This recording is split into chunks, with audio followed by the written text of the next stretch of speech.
Hello everyone, welcome back to the Lichess broadcast commentary of the Sharjah Masters 2024, and today is round number 8. It's the penultimate round, and we have 2 leaders in the master section.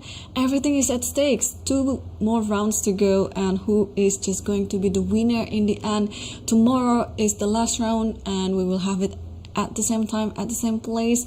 And without further ado, let's check the standings of after round 7.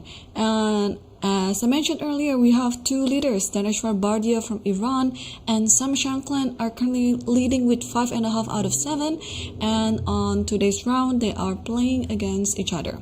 And just styling behind half a point with 5 out of 7, we have 6 players. Arin Baram, Tabat, Saana, Morzin, Arigi, and Suleiman. And let's take a look to these pairings. So Dvar is playing against Sam Shanklin right now on the first board, and Saana is playing against Arigi, Tabat playing against Suleiman, and Morzin followed her playing against Arin, and Maksudlu playing against Muradli Muhammad. And as usual, we are going to focus on the first type board, 5 boards. And yeah, today is round number 8, just to remind you again. And let's take a look, what do we have on the first board. So here we have the trendy English opening: c4 knight f6, knight c3 g6, g3 bishop g7, and bishop g2. And Shanklin just replied with castle. And now, yeah, of course it is still in a very early opening stage. d4 just happened on the board, and now it is, yeah, black is having so many choices here. You can play, okay, knight c6 just being played. I was about to mention this idea with d6 and followed by the King's Indian types of setup, but here Shanklin played knight c6. So this move is inviting e4, but that means since knight c6 is already there, black is ready to push e5. And after this, and the knight just settled nicely on the center. So alternatively here, normal move would be just like knight f3. You want to get ready for the castle. And what I can see from this setup is, well, both players are trying to play their best opening first and see how it is later. Because also, I'm not going to be surprised. I know it might be too early, but I'm not going to be surprised if this game ends with a draw. Because this is also like another strategy before the last round, which is going to be very nerve-wracking, and before you go to the last one, it's better to have like more energy as possible. And especially here for Shanklin, he's playing with black pieces, but also yesterday we saw that he also played with black pieces against Hans Neimann. He started out as a very calm opening. Well, it was Sicilian, but it turned out to be quite a strategical type of opening, which could easily be drawn, but Hans just played some uncharacteristic mistake in the end, and thus he had to suffer with a loss in the pawn endgame. So here Shanklin had to play black again, because yesterday also Dvar was playing with black pieces against Arin. That game was also quite a turn of events, because Dvar was losing, and but he had more time on the clock, so maybe that was one of his advantages.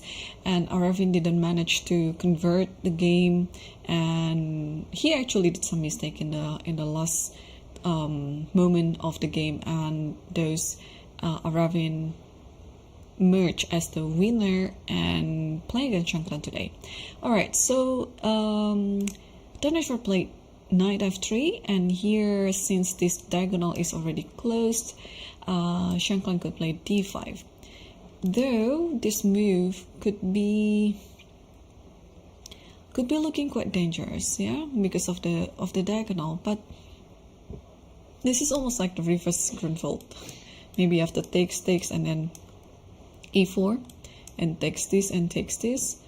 Yeah, actually this might happen, because it looks like it's a very nice position to play. And I'm not too familiar with this type of King's Indian, but maybe, or like this Grunfeld type of position, but maybe here is e5, and if d5, then just knight a5, and then you play b6, and bishop a6. Actually, this might be just looking quite nice for black, so white has to be careful. So apart from taking d5 and e4, what else can you do here? Or you don't have to do anything. After takes, then you just castle. This is also, I think, a safer way of continuing this position. So yeah, this looks good. I like it. Meanwhile, let's check on the second board and see how they're doing. So on the second board, we also have a very interesting matchup here between Saana versus Arigi, and it's either Saana came late, or he just thought, or Arigi came late, and because they just they only had like 3 moves on the board so far. Alright, so this setup, I was about to ask a question to myself, like whether it's going to be like a Grunfeld or King's Indian, but of course this move now signifies that Arigi is intending to play a Grunfeld opening. Okay, I just want to see also later what Saana will choose, which variation that he will choose against Arigi's Grunfeld, because Arigi has played quite a number of different openings in this tournament against black, because I think in the last 2 blacks that he had, he just played different opening. The first one, I think it was like the early b6, so d4 knight f6, c4 b6, and also there's the type of like King's Indian but with knight c6 type position. So it was interesting. But now today he's playing Grunfeld. This is one of the main openings against the d4, first move d4, and yeah, Saana might not be expecting this.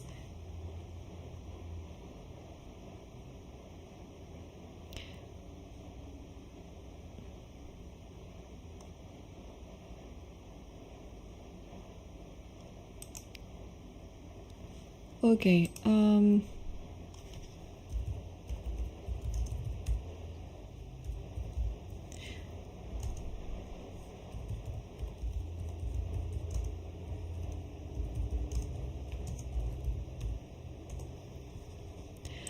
alright, let's move on to the next part between Tabat versus Suleimanli Aydin. Because yesterday, Tabat had another slightly better or close to, and I mean, the advantage was quite significant yesterday, but again, both players were quite in time trouble, and Tabat didn't manage to convert the advantage into a win against Saana, and they ended up with a draw. And on the other hand, Suleimanli played a very beautiful game against Jirov yesterday, and he won. So it was quite an important win for Suleimanli. Yeah, because of that win, now he's on the top board, and he's just half a point behind the leaders. So what do we have in this game? So d4 knight f6, knight f3, d5, c4 e6, g3, and we have a Catalan with bishop e7, bishop g2 castles, and then queen d3, h6. Oh, queen d3. Yeah, this is kind of a trendy line, the new approach that people are playing these days. You just don't want to deal with any of d takes c4. You just grab it with the queen immediately. And also, usually if you put the queen on c2 instead, you might be thinking twice if you want to play knight c3, because this is going to be another variation that you have to willingly sacrifice the pawn on c4. But with this queen d3, yeah, you don't have to worry about that anymore. So queen d3, h6, castle c5, and now c takes d5, e takes d5, and d takes c5. So now we are seeing an IQP position. So this h6 move, it looks like a little move that this is not what you were thinking of trying to get some window for the king, which actually works too. But it's actually the prevention for knight g5, because after this maybe bishop takes c5 and something like this, and then you play rook d1, and then if there's no h6 after bishop e6, there's going to be knight g5. So h6 is useful for so many aspects, and also trying to prevent bishop g5 as well, because this knight is one of the most important pieces here in order to protect the d5 pawn. Okay, so d takes c5, it's still on the board, and now Suleimanli, he just took it, right? Yeah, I think he took it. Bishop takes c5, like this. So this reminds me of the game, it was different, yeah, I think it was different, between Arigi versus Folder Morzin.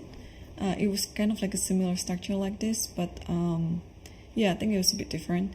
That Morzin was black, and he was willingly doing this position and allow himself to have an IQP, which in the end it was quite weakening, but he was able to defend it very well and get away with the draw against Arigi.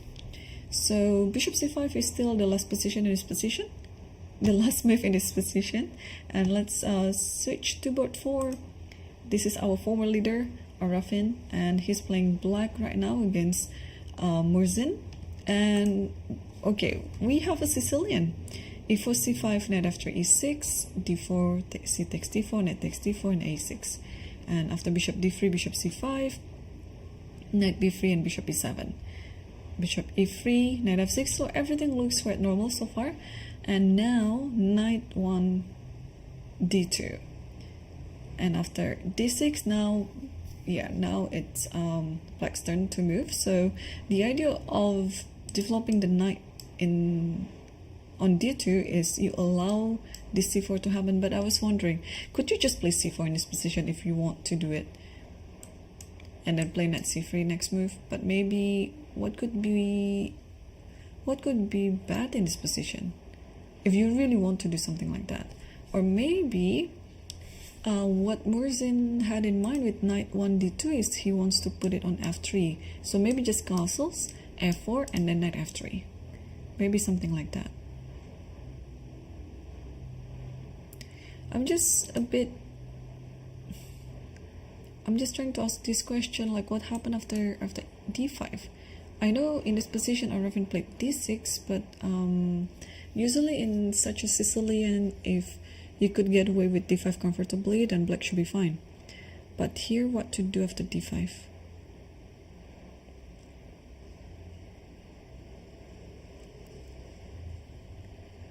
If you play e5, then maybe knight. Okay, maybe this is it, yeah. And then f4, and everything is just perfectly placed. The knight will go to f3, and then some piece will occupy d4. Maybe this knight actually. And then you play c3, and you have like a better center. Alright, so that was one nice idea, because d5 it's a very common move to play. But I think this knight 1 d2 is preparing against it very nicely. And therefore Arafin didn't do that. He just played d6 and now a4. So this is always a very thematic move in this type of Sicilian as well. And it's always a question whether you allow b5 or not. And especially when your knight is on d2, not on c3. Because when your knight is on c3, after b5, there is like b4 that might be a bit uncomfortable, but it would be depending on the situation of the pawn. If the pawn is protected, then you don't have to worry about it. So the inclusion of a4 is very interesting, because not only that it's preventing b5, but it's also intending to go to a5 and then undermining the square. And so this knight on d2 is it's having like a multi-purpose ideas here, because not only that in some future in the parallel universe, maybe white is preparing to play f4 and knight f3, but also if the pawn is settled nicely on a5, this knight can actually jump to c4 and to b6. So there are these little nuances that black has to be careful of. So maybe one of the ideas is to play b6 here, but again, what could be the direct attack here? Like knight c4, and then knight bd7 maybe, and then what else? And maybe just a5, yeah? a5, b5, and then knight here takes. I don't know if I could get away with this. I mean, this looks very unique and tempting. Knight f5 comes, and then b7. I mean, now actually the plan is to take on b5 because a8 is hanging. So now, to be honest, this might just what Morzin had in mind. If you play bishop here, it doesn't really help, does it? At worst case, okay, I can play this one first. But I want to push. And after this, push again. And after anywhere like this, then okay, I can take and I can play bishop a7. So white should be better in this position. And yeah, I don't know much about Oravin, but other players like him, well, he was leading, and he was not only was he leading yesterday, but he had like quite a significantly better position against the Najdorf, where if he wasn't on time trouble, I think he was gonna win it anyway. But it was such a heartbroken game for him, to be honest, to lose in such a manner. I don't know which one is more painful. Yes, on yesterday's game, that game or the game between Hans versus Sam Shanklin, where Hans, again, it was very uncharacteristic of him to blunder in such a way in the opponent games. So both games are quite heartbroken. Like, I wouldn't want in their position, but yeah, in open tournaments like this, sometimes you cannot help. Yeah, sometimes things like that would happen, and I don't know, in the live cam it looks like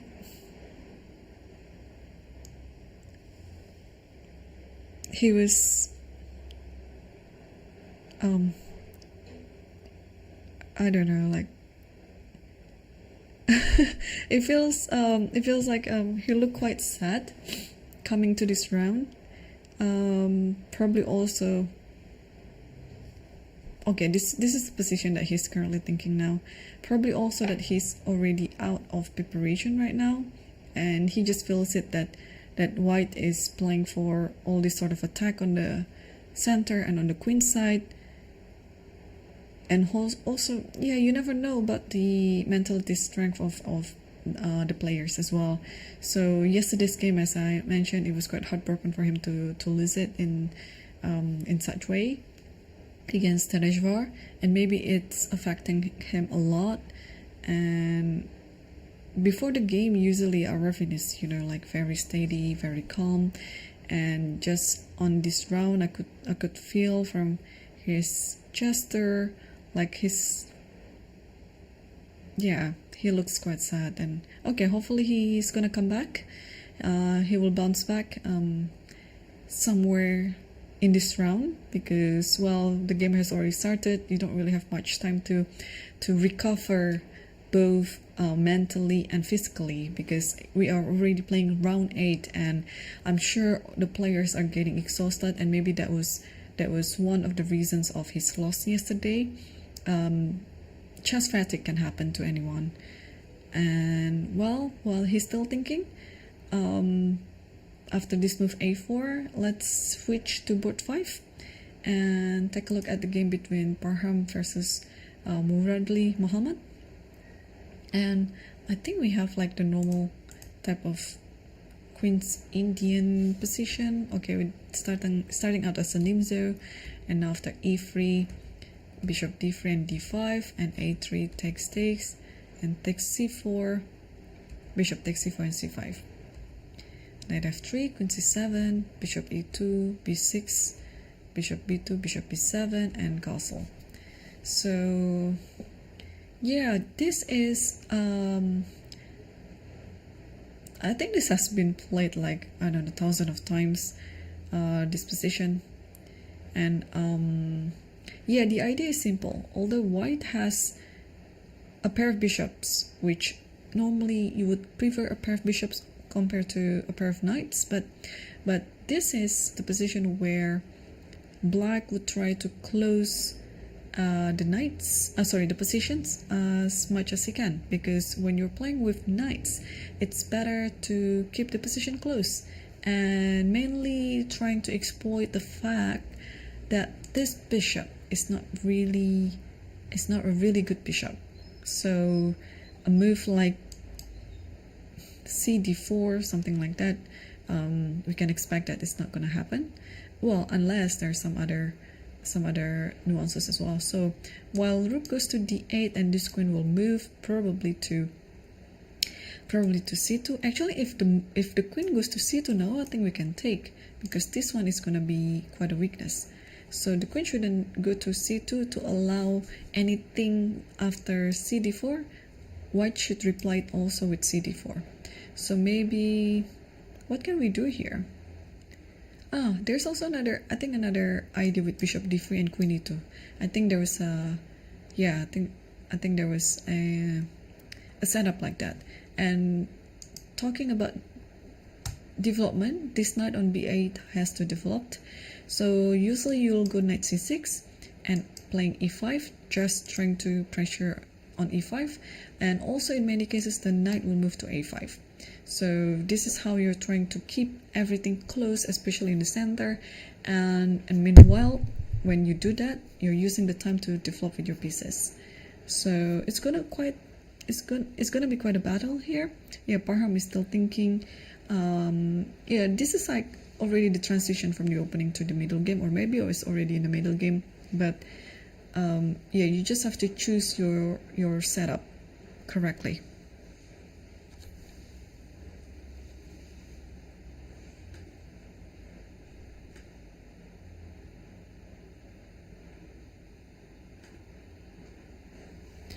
Alright, rook d8 is still on the board, and meanwhile we can... Oh, what did I just say? Maybe it was like 5 or 10 minutes ago. I just said that I will not be surprised if this game will end with a draw, because the players are getting tired and they're going to still be leading for tomorrow's round, the last round tomorrow. So, and this just happens so quickly. Yeah, again, it's a very common strategy in the open tournament as well, because it's different story when you're playing like a close event, when you already know your pairings from the first round till the end, and you can just try to, prepare systematically from the start to finish. Like, oh, against this guy I will play this opening, and I will repeat this opening again against this guy, and blah blah blah. But in the open tournament, you never know who you are going to play on the next round, unless the situation was like yesterday, when there were only 2 leaders on the master section, and we know that they will play against each other. We just don't know which color for which player. But yeah, this is going to be, of course, a very wise decision for Sam, because this is his second black in a row, and tomorrow, playing the last round, he's gonna play with white pieces for sure, because you cannot repeat to have black pieces for 3 times in a row. So he has some edge there. Whoever he's going to play, he's gonna be white, and playing white pieces in the last round is always preferable, because it's always easier. Of course, there's some exceptions, but you can ask any of chess players, tournament players. I think they would agree with me, 99% of them, that yeah, having white guaranteed on the last round is always nice. So, well, yeah, whatever happens today in other boards, both Daneshwar and Sam Shanklin, they will be still two of the leaders coming to the last round, because they are currently on, bear with me, I forgot their points, 5.5 before this round, and now they're on 6, and the rest of the competitors from board 2, 3, and 4, they're on 5. So whoever wins on any of those boards, they'll be on 6. So anyway, they will be one of the leaders as well, apart from Dvar and Sam Shanklin. Alright, so that was quite a quick result for the first board, and they are conserving their energy for the last round. So everything is going to be at stakes tomorrow. I hope you will be ready with your popcorn and with your drinks, because it's going to be quite a show tomorrow. Alright, let's move back to board 2, and let's see what happened in board 2.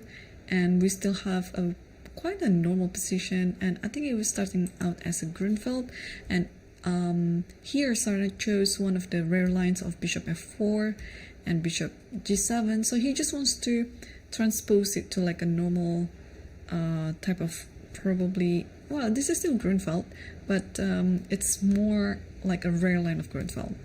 Alright, so queen a5, rook c1, takes c4, bishop takes c4 castles, knight e2, queen c5 and queen b3, and queen a5 back, castles, knight bd7. So both of the players here are just trying to develop the pieces, and rook fd1, knight c5, queen b5 takes b5, and knight takes b5. So white surely is slightly better, because you can just tell from the activity of the pieces. But now, since the queens are already exchanged, I guess things are getting a little bit easier for black to keep simplifying the position by exchanging more stuff.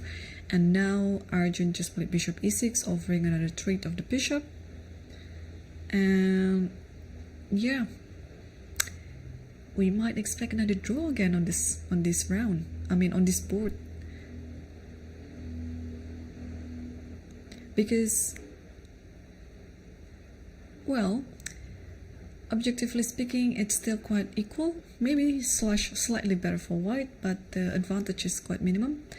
Nothing much. I don't think I can say anything much on this position, because now after bishop e6, let's say you take and knight takes, and the bishop will go to e5. Still quite slightly better position. Maybe now this is a time for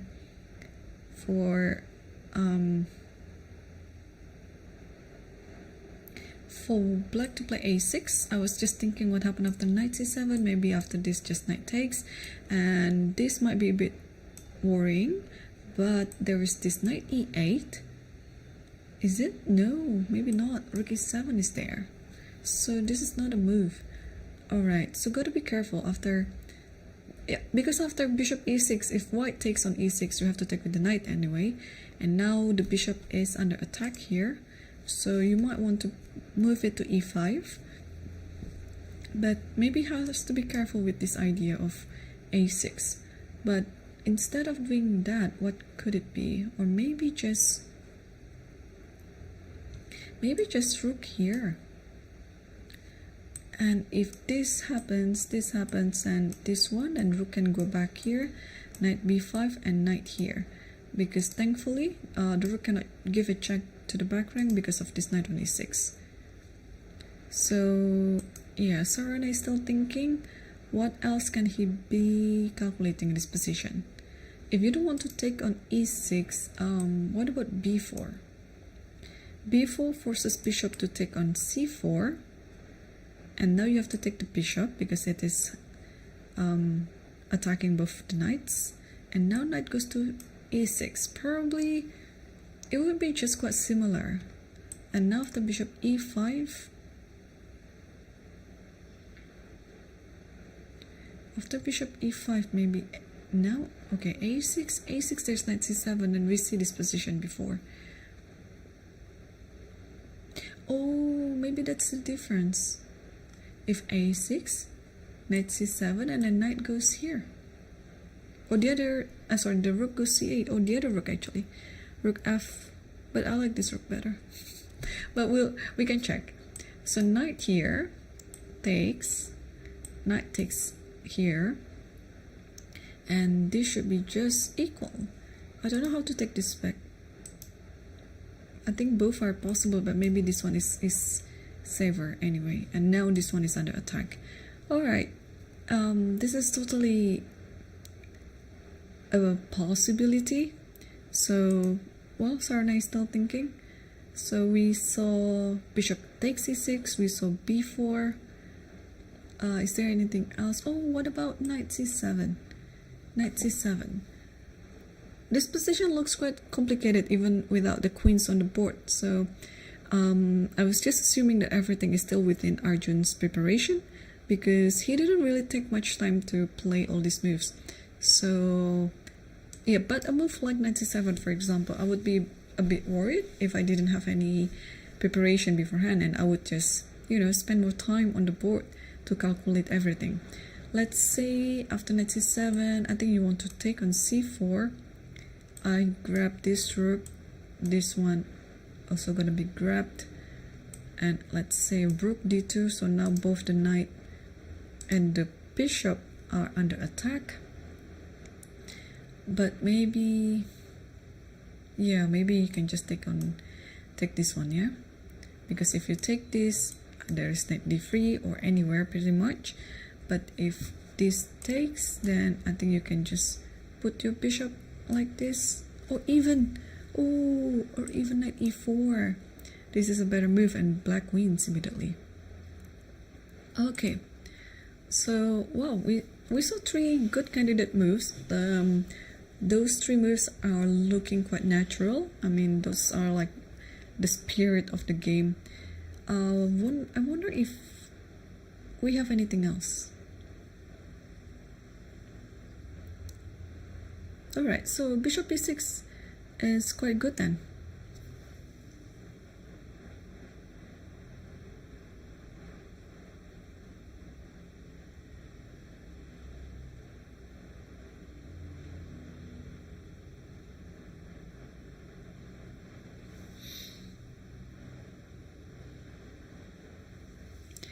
Okay, so let's move on to the third board and see how they are doing. Okay, so one of the pieces has been traded. Alright, so we saw this position, d5, bc5, and bishop e3 takes, and knight c6.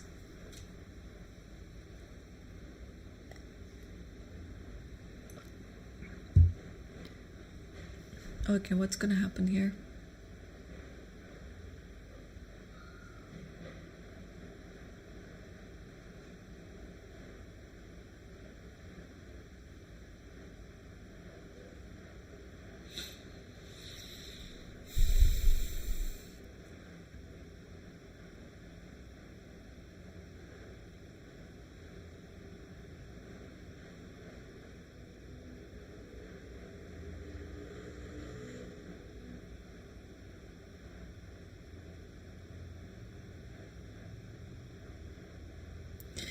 Knight c6, okay, with the idea of bishop e6 or rook e8.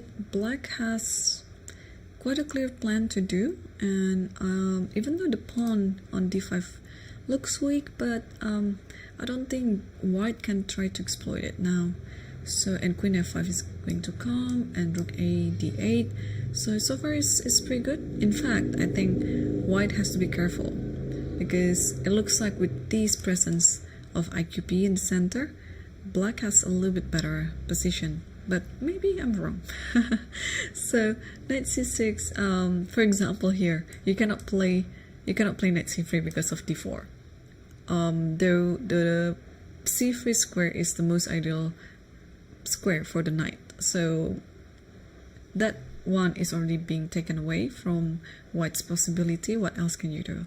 Let's say rook d1 to stop this move here, and then here maybe just rook e8, and then again, oh, queen b6 is coming up soon. Where does this queen go even?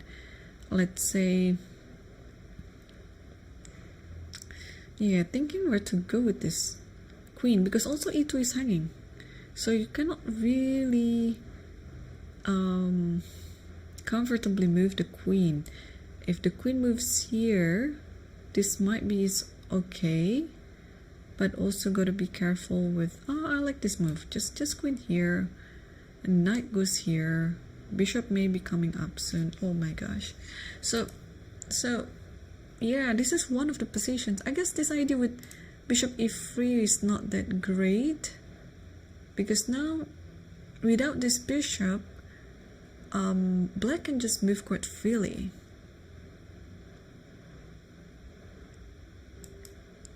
Takes, and knight c6.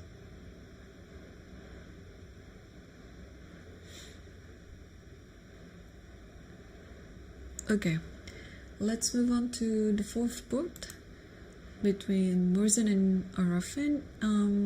So after some thought, Arafin chose to play knight c6.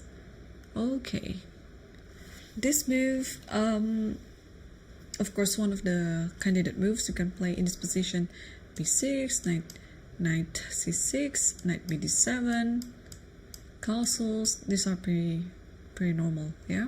So I'm just trying to understand this move. If knight c6, what could be the idea? So maybe after a5, then d5, because now you don't have this e5 anymore. And I think at some point these pawns will be traded, and this will be into black's favor. For example, if you take this one, actually black can just take it with the pawn, no need with the knight. This is also another possibility, but of course with the knight it's totally fine. So knight c4 is what Morzin chose in this position, trying to occupy b6 as soon as possible. So if knight goes to d7, this is like a traditional response to anything on b6. Knight went to d7, but maybe now it's causing some problem here, because then there's just yeah, there will be just this a5, and then after all the trades on the b6, this bishop will stand very strong over there. So here Arafin chose to play d5, trying to create some counter attack on the center.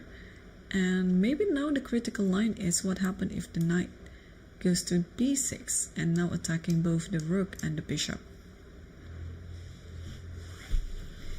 So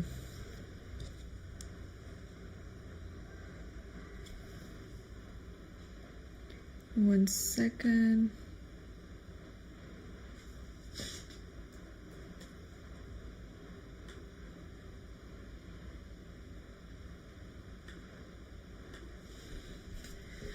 Yeah, if knight b6, then maybe would we be brave enough to play d4, and after this takes this, and this knight is almost trapped, so you might want to try a5 and then put the knight on b6 safely. But here with this pair of bishops, maybe black will try to find some compensation. Maybe takes this and then takes this, and then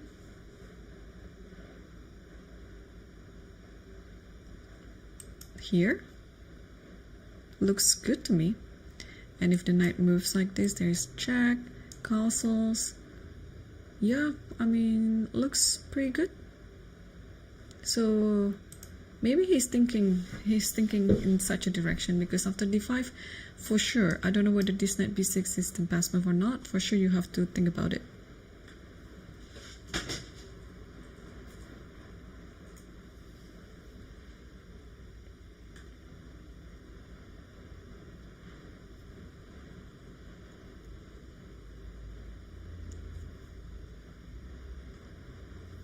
Okay, so d5 is still on the board. I guess it will take some time for Morzin to figure this out, because I guess this is also one of the critical position. Let's move on to the other board. Board 5 between Baram versus Muhammad.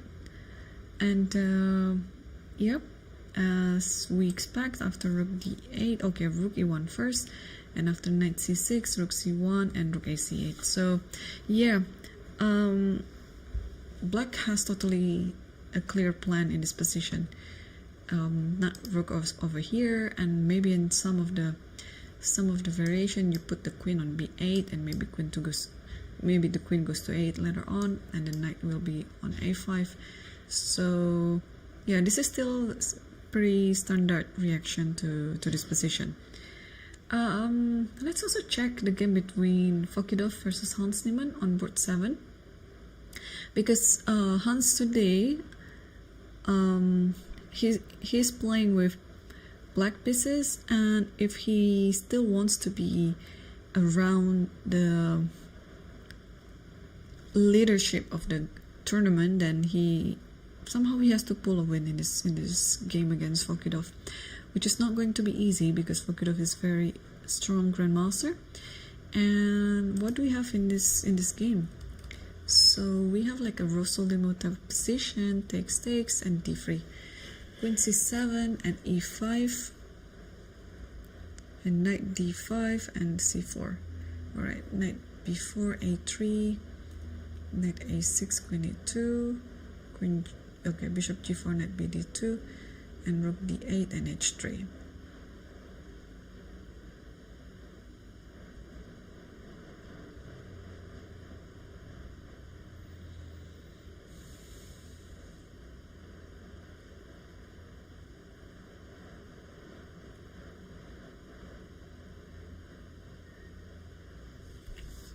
Okay, so now, yeah, black is given a question here, what to do with the bishop, right? You want to take or you don't want to take. If you go here, there's a good chance then that white will just play something like this, and maybe knight like this, and then trying to get this, and then bishop f4 comes. Yeah, this type of position. Because also it's gonna take a while for this knight to join the game. It's looking like quite offside. So h3, if you don't want to deal anything with it, so bishop has to take, and then knight takes. And yeah, normally I think you would like to develop this way with the pawn like this, and then bishop g7 and castle. And then this knight will somehow join the center by playing knight b8 and knight d7. So this is kind of like the long-term plan. Also, this bishop will go to f4, it will be castled. But there's one thing to note in this position, that whenever knight moves to b8, it is potentially b4. This is actually what white had in mind, but also the knight cannot be on a6 forever, right? Because it looks like in that position white is playing with an extra piece. So what happened was, after h3, Hans chose to play bishop f5, attacking d3. And now I think we can expect knight e4 coming up soon.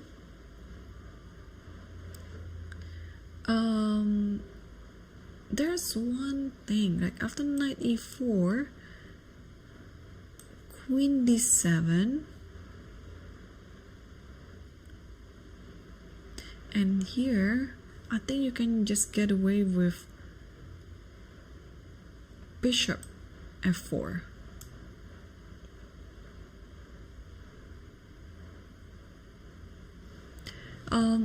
My idea is simple. I cannot do that. I thought I can. Oh no, I cannot, because after this he just takes. The queen is under protection with the bishop. Okay, knight e4 is already on the board, but yeah, the question is what after queen d7, because you don't want to move your king.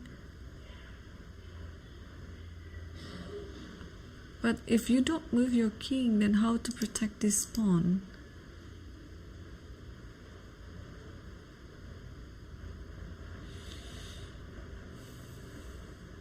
Or you can actually force it like this maybe. But then this will be just bishop g6. Oh, but then you have this. No, it's not. You don't have it, because there's queen e6. Okay, so what happened after queen d7? I don't have the answer now. Could it be you're just playing bishop e3, giving up this pawn so that you can take on c5 like this? Knight takes, bishop takes, let's say b6, bishop goes back, and then I don't know, e6 maybe. And now, okay, if e6, then maybe just knight here, yeah, or even like king e2. So maybe white is slightly better because white has more pieces to flopped. All right, so after knight e4, queen d7, yeah, at the very least there's bishop e3. Do we have anything else? Yeah, I think bishop e3 should suffice. Okay, let's move on to the second board. Apparently Saana is taking his time, and oh, we have a6. We have a6. So I guess, okay, so I guess if knight c7, you don't need to take, but can you afford having double pawn on e file by playing rook here? Maybe knight takes and then takes this. Maybe it's fine, yeah, because the knight will come to d5 and it should be fine. So okay, let's say knight here, and you have king f7 just in time, yeah, everything is protected. And maybe next move you also want to, what can you do next move? Maybe g5 followed by knight d5. Yeah, so things are, hang on, what's this going on? Do they agree for a draw? No, this is first.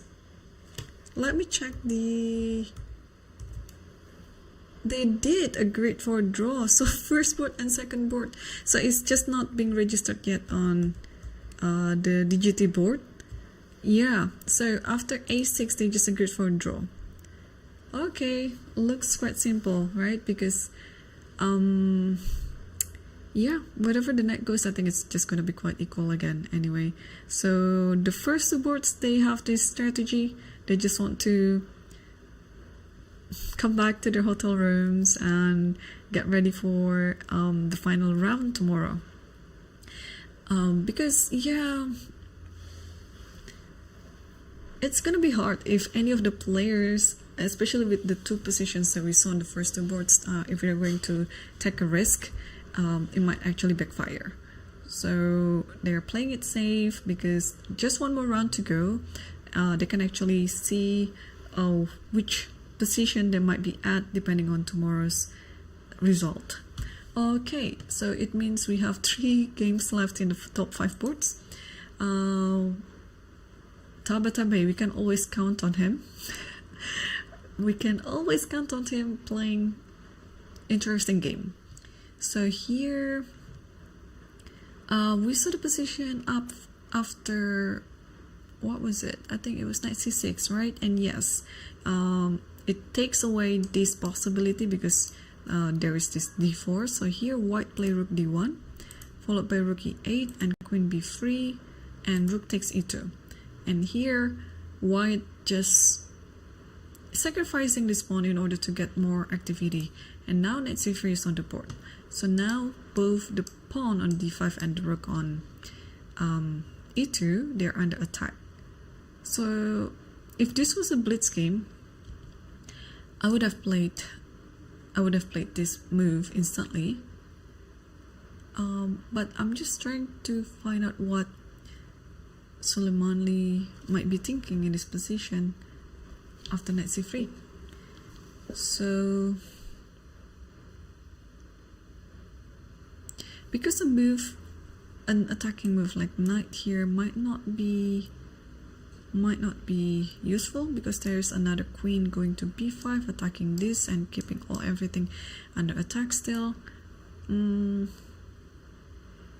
Oh, there's actually one nice idea here. Assuming that after this knight c3, of course the rook has to move, the knight will take d5. So maybe instead of going back to e8, you can just put it on, where do you put it? Like here, and after this, rook here. So, and yeah, this allows lots of simplification.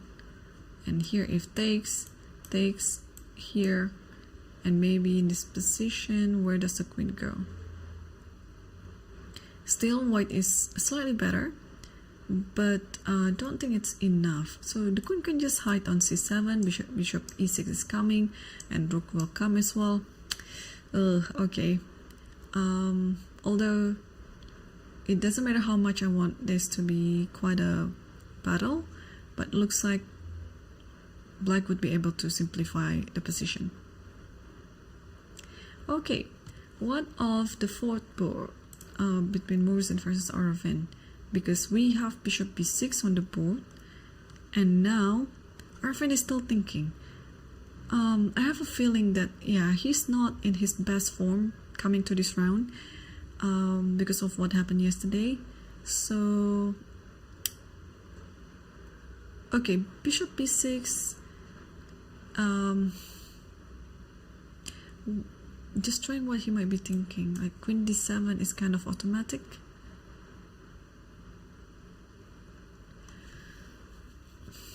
But he didn't play it right away. Instead, how much time has he been spending?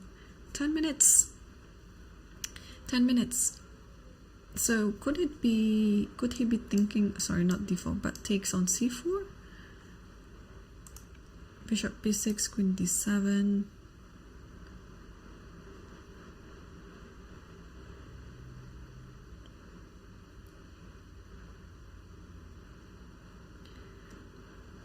And now, what would be the continuation?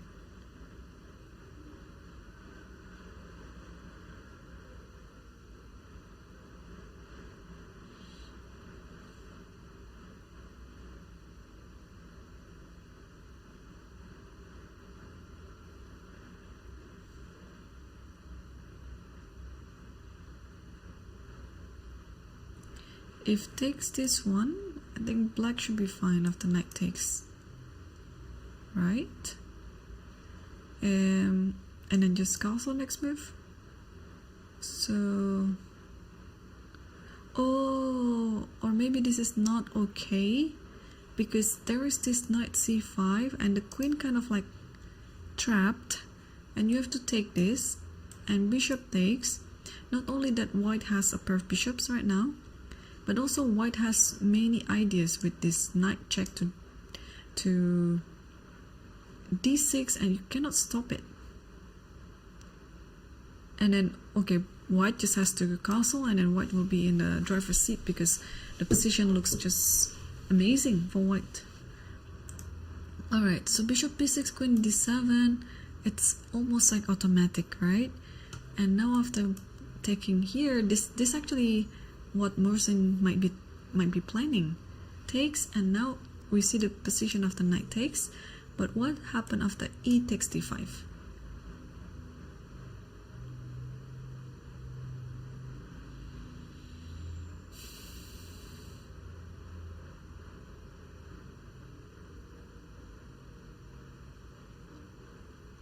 Then there's another check and castle, and black might just be able to consolidate the position. So maybe knight here anyway.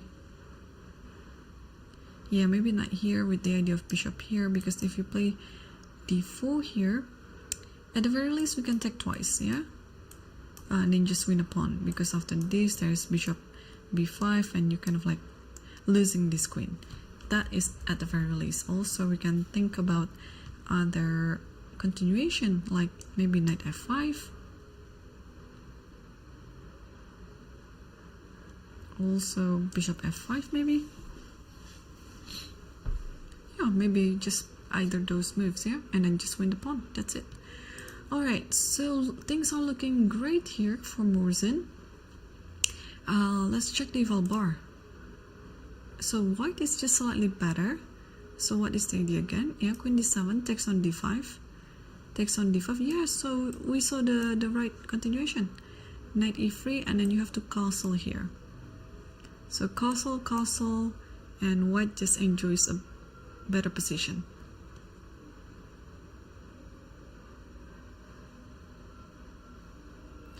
Okay. What about board 5 between Baram versus Mohammad Muradli?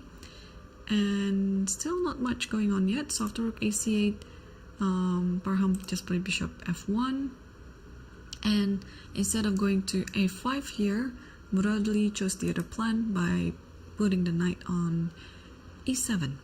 So what could be the idea? Maybe he wants to transpose the knight to g6, followed by this idea with h5, h4, and thanks to this bishop already aiming toward the king side, then this can be a really good addition to that. Yeah, but this is still far from any clear evaluation of the position. I mean, it's still in the pretty much in the early stage of the middle game, and yeah, both players are still trying to find their best setup. As usual, I'm also going to scan quickly other boards if we have interesting position or variation coming up. I just saw one development in the game between Tabat versus Neimann, that after knight c3 here, he chose to play rook e7, and after takes here, takes here, takes here, he didn't try to block the threat by playing rook d7, but he just played queen e8, which is a very, very good decision as well, because I think everything has already stabilized in black's position. Then the bishop is about to move to e6, and yeah, things are looking good now for Suleimanli. It still be equal, but there's some twist to this, because again, if the rook goes back, let's say here, bishop can come here, also bishop can come to g4. Yeah, because you want to take maybe and then check here. Everything looks good. Alright, so there's no problem in the black's position so far in that game. What about other games? Yeah.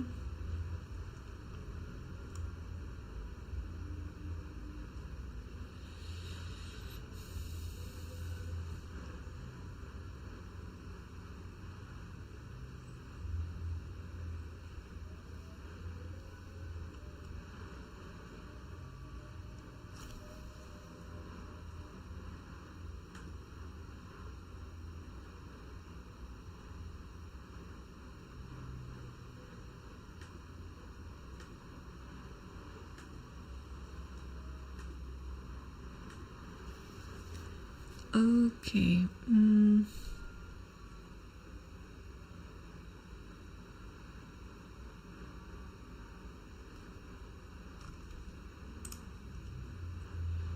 Oh, there's already a quick draw as well in the lower board. I think it's board 15. Between Jirov versus Felix Bloberger. It was we can take a look quickly. It was a Berlin apparently. So yeah, so this Berlin and takes quite a symmetrical position in the Berlin, and after here, yeah, they're like, I don't know, thousands of games of this position, or leading to the upcoming positions, starting out with this and still end up with the draw. So yeah, so they decided to get like an early draw and get ready for the final round tomorrow. What else do we have?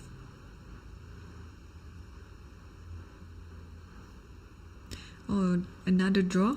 So I'm showing many Grandmaster draw here for you to choose from which one is your favorite, because we have like the normal Berlin draw, well, a little bit different to the other Berlin with the repetition with the queen, e6, d6, e6, d6. But here, let's see. So this is actually Sicilian. So what happened? This is the Ritter Rouser with f3, which normally is quite sharp. Queen c7, g4. Yeah, things are looking good here for a really nice battle. So g5, knight h5. Alright. Yeah, I think this is not like this should be fine because you have knight here, and if this one check, and after this you get this one first, and yeah, in the end I think white will win a pawn. So that one, and after here you're just on time to play here because there might be knight g3 followed by e2 if the knight is not on d4. So here knight takes f4 and queen takes g7, knight comes back. So this might be one of the theoretical lines that I'm not aware of its existence before, because first of course if you play here, bishop just takes and white has a pawn up, yeah, because queen takes g7. So you move here and h5, and if you move the knight, of course the rook will be lost. So here you play bishop f8, and not only that, okay, I think this is quite now it's like the only move to play queen f6, yeah, because if you pull the queen too far to d4, then maybe there's e5, and then you lose control over the h8 rook and you just lose the game. So you have to play queen f6, and then this is the repetition. Okay, trying to add more repertoire in your draw folder in case you need to play in case you need to play for a draw, then you can totally see all these lines, which was very equal from start to the end. So I mean, I'm learning as well. I didn't expect that in such a Ritter Rouser or classical Sicilian like this we have like a repetition, which I think is somewhere in their preparation before the game, or somewhere in their preparation like long time ago, because they've done this almost like with no time. Okay, what are the games? Yeah, we can expect getting closer to the final round, and there will be more quick draws.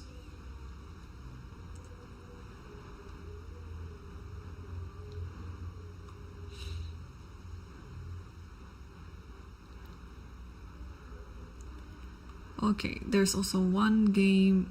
This one is not a repetition, but it's more like a draw offer in a quite equal position. But there's still so many.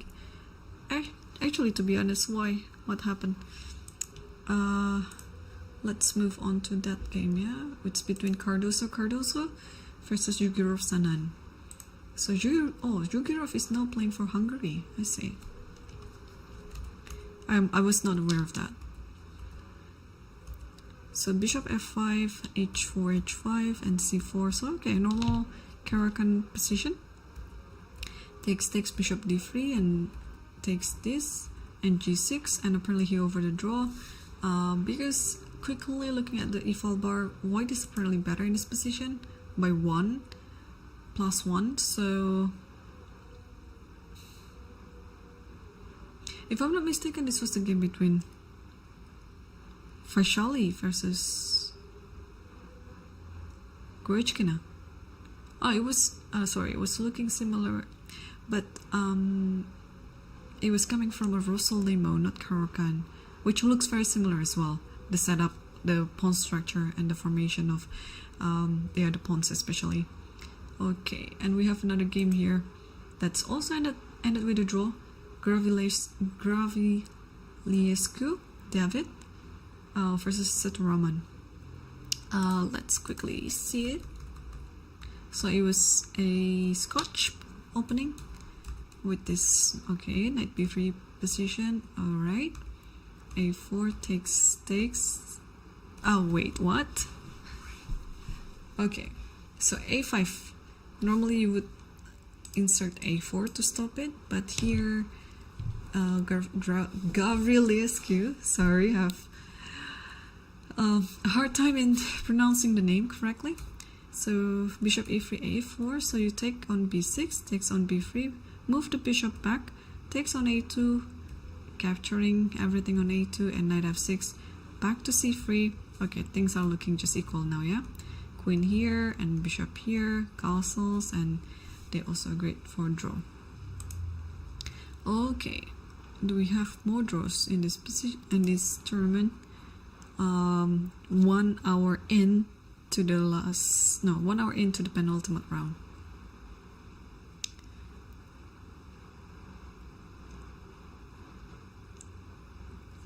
Okay, I think that's pretty much it. We don't have anything else, and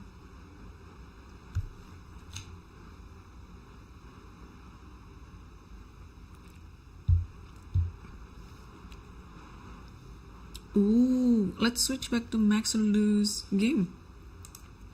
I hope this is not a silent draw offer. It hasn't been repeated yet, but it could potentially be. So we see this position, yeah, after bishop f1, knight e7, and I was explaining that the knight might go to g6 with h4, h5, all this sort of attack. But also, it's not actually a bad idea to put the knight on f5 because you cannot push e4 anyway. This knight on f6 and bishop on b7 is controlling the e4 square. But here after knight e7, Baram played knight e5 and Morin played knight d7.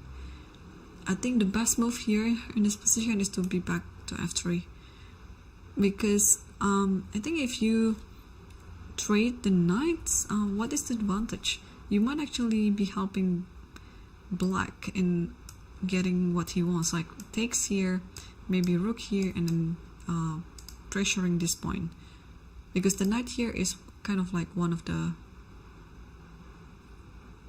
protector of the pawn. But what else can be done here if not knight d7 nor knight f3? I think white is limited to those options. Or I don't like this move, f4, although it's looking like you want to attack, but you don't really have enough pieces to attack. And black is very solid here. What you do with this pawn is just you are allowing knight go back to f6 and then maybe have a good outpost on e4. So yeah, be careful with this type of move. It might be a bit too ambitious.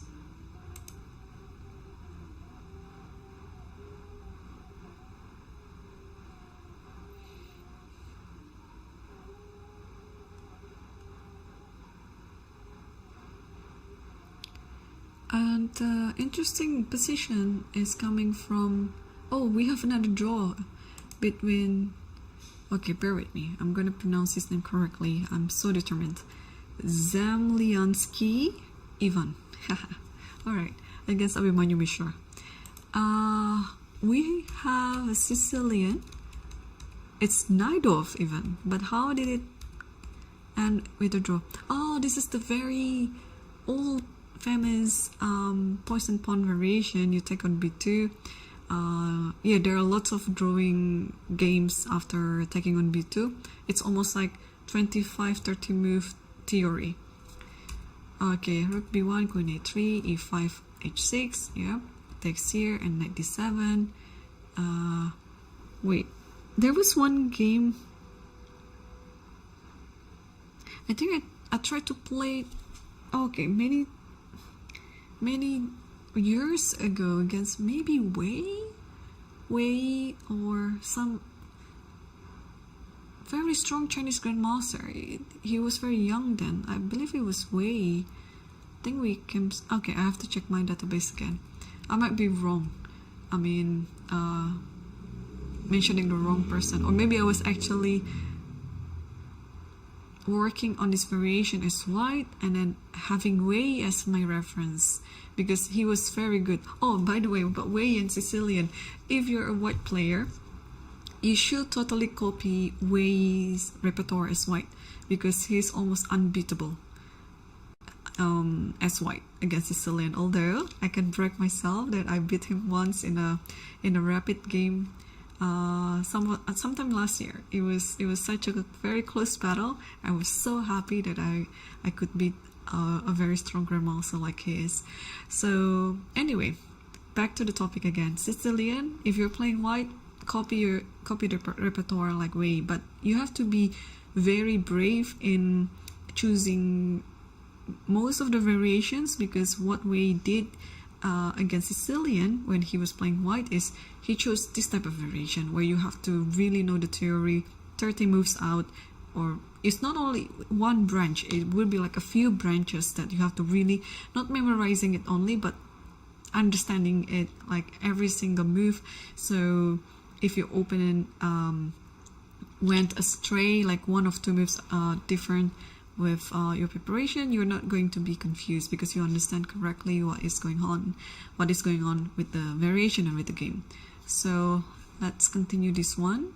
So after queen e3 takes, here bishop e2, bishop c5 here, and then castle. Yeah, I believe if I put my Master Lichess database here, we will find one of Wei's games, or maybe it was different variation. Okay, I don't have the updated database, but I'm sure in the last few decades, I mean not decades, years, it should be some of the recent games. And here, yes, e5, you have to do something in the center, and here takes, rook takes here, and then yeah, we'll see this type of kind of like repetition or perpetual. But the thing is, white and both actually, white and black, they really are being tested in memorizing this opening line, because they have to know it until the end. Otherwise, it's gonna be quite tricky. If you just miss one single move, it might change the whole nature of the game. So here it takes here, and then they agreed to a draw. Still too early, to be honest, but okay, king d8 is the last move. What is the default bar doing? Okay, it's still 0-0-0, but it's amazing how chess can produce such a dynamic outcome, yeah, because in this position, apparently it's been known by these two players that it's in the long run it's going to be a draw still, because I think it's easy for white to create a perpetual, like mainly in this position, maybe queen h4, and you cannot go here because of rook e1. But if you go to the other side, then maybe just give a check again like this, and we see the position after king d8, queen h4. If king b6, then there might be rook d6 and white wins. So maybe the only move standing is king c6, and here I'm not too familiar with this position, but I think it would be just queen f3. I think should be fine. Even queen c3 should be fine as well.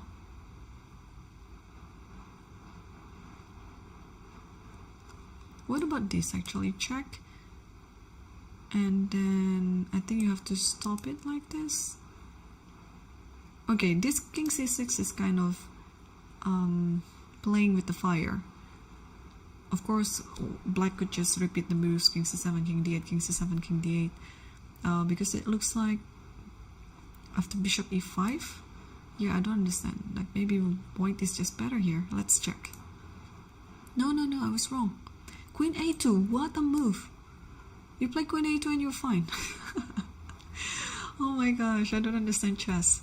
Hang on. So in this position, if king c6, okay, king here, there's rook d6. If king c6, queen f3, oh, checking from that side. And if king goes here, bishop d4 and knight c5.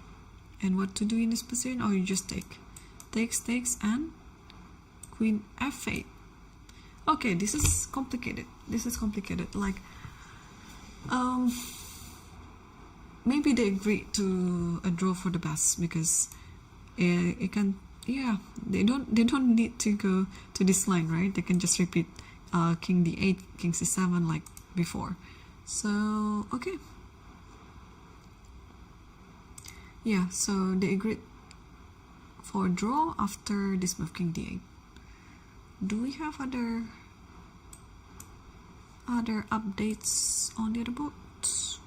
Ooh, the game between Tabat versus Soleimani, it has been simplified again. So we saw the position after. I'll get it. Queen e8. Queen e8 and rook d6, bishop e6, very normal move. Queen here and just offering this trade. Takes everything.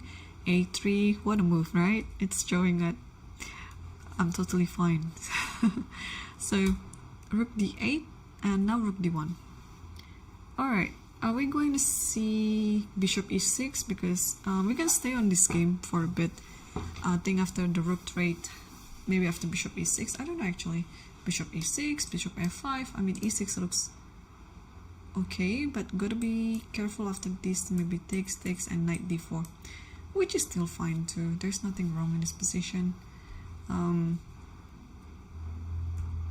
Or even if you want in this position, bishop here is fine as well, because after this trade and then knight here, you don't have any weaknesses. Just king comes and maybe play here first so that there's no knight f5. I mean, should be just drawn.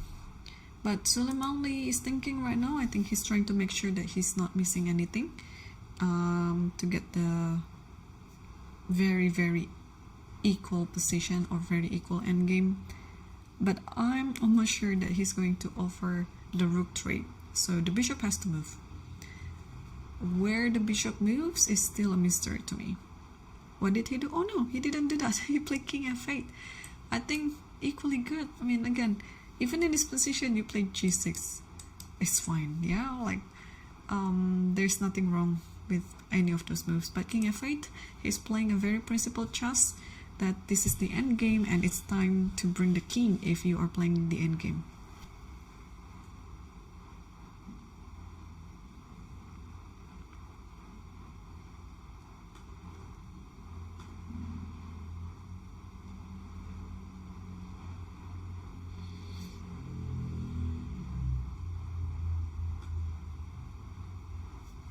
Okay,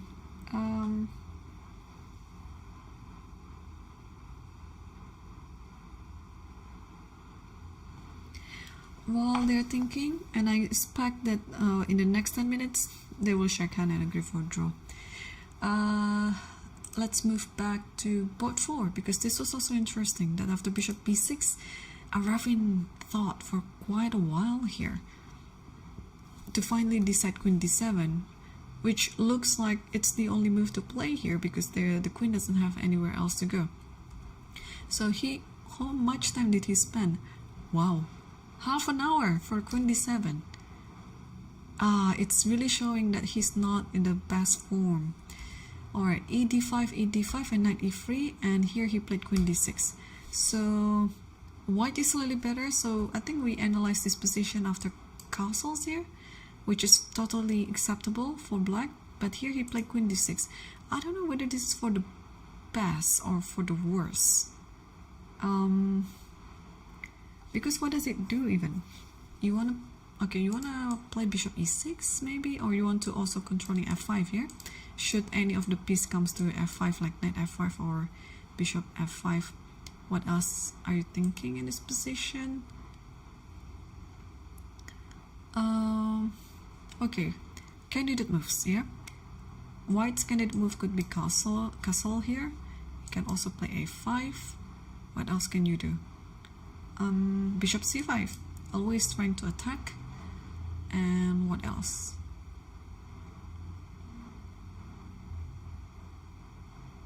To be honest, I like f5 better. Just delay castling, because also you are not in a hurry to do that. You can always do it after black castles and castles. It's just that I want to have a more stabilized bishop on b6, just because yeah, like the source of all tactics is the unprotected piece. So it's just my habit to try to protect as many pieces as possible, especially the bishop on b6 is such a good bishop. And yeah, castle is not an urgent move, but here Morzin played castle, which is of course totally fine, because if you calculate everything, yeah, castle is of course one of the best moves. So maybe after castle, and now you can play a5. The idea of a5 is not only protecting the bishop, but also I can think of this idea like rook a4, and just this rook left, and maybe at some point it will be needed on the king side. Okay, and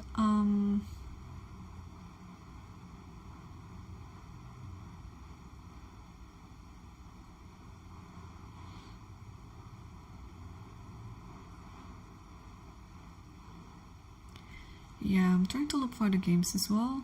There are some developments in the game between Fakitoff versus Neimann. Okay, so after knight e4, yeah, Hans played queen d7, attacking d3. But yeah, g4, and after bishop g6, knight h4. So let me think, okay? This is interesting because what is actually happening? So if you take the pawn, takes, and then takes, and now maybe you have to take this one, takes, because you also want to attack h3, but here you have bishop e3, followed by king e2, followed by maybe e6. So white is sacrificing a pawn in order to get a better position, and here yeah, let's say you want to protect b6, c5 by playing e6, which looks like a very nice looking move, and maybe king e2, rook goes back to d7. I'm not too sure about that one. But what is the follow-up? Yeah, it looks just white has the compensation, but black is not worse.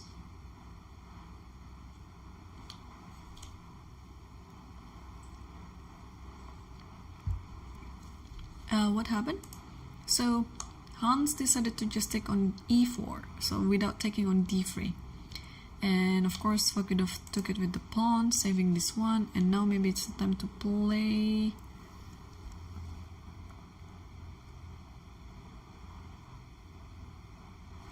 e6.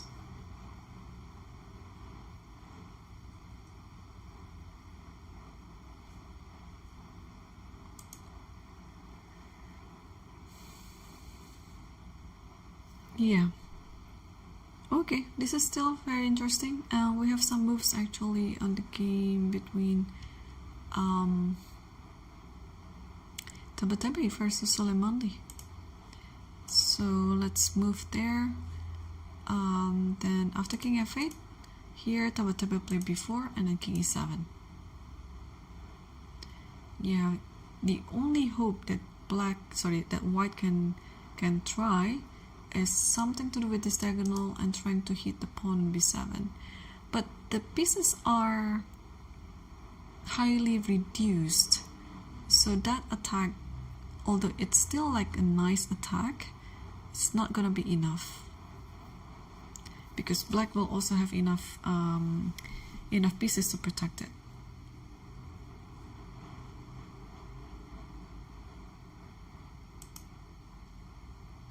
And Aravin, after castle, he already castled as well, and now Morzin is going to think what to do next, because also I just realized that after a5 this might happen, although yeah, I have mixed feeling about it.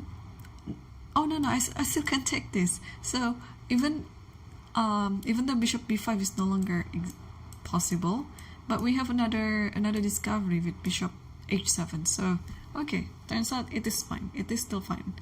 We don't really have to worry about d4 then. And the game between Parham Maksudlu versus Muradli, we saw the position of the knight e5 here and knight d7. So Parham decided to take the knight, Rook takes the knight, and now, yeah, this is a position that I was a bit scared to play as white, because now, again, black has more clear idea on how to do this position.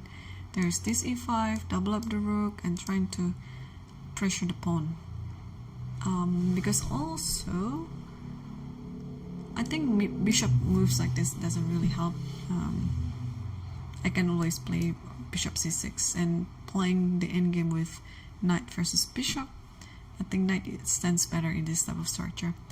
Although, if you want to trade, this bishop is the one that's needed trading, because that doesn't serve any good thing in white's position. So what happens? The queen moves somewhere. Queen g4.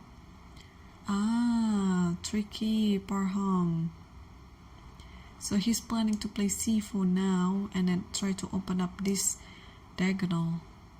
But now, if this happens, again, you don't need to, you cannot take this, because this one will be happening.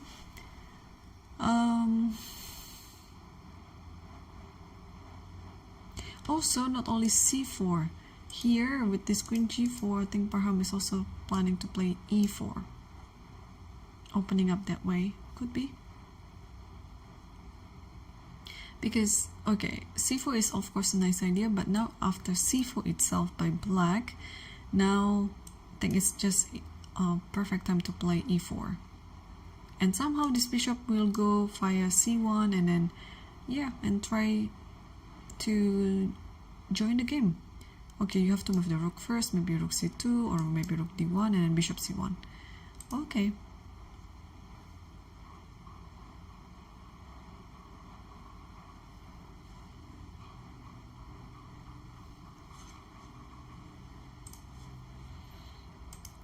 What other games that might be interesting now?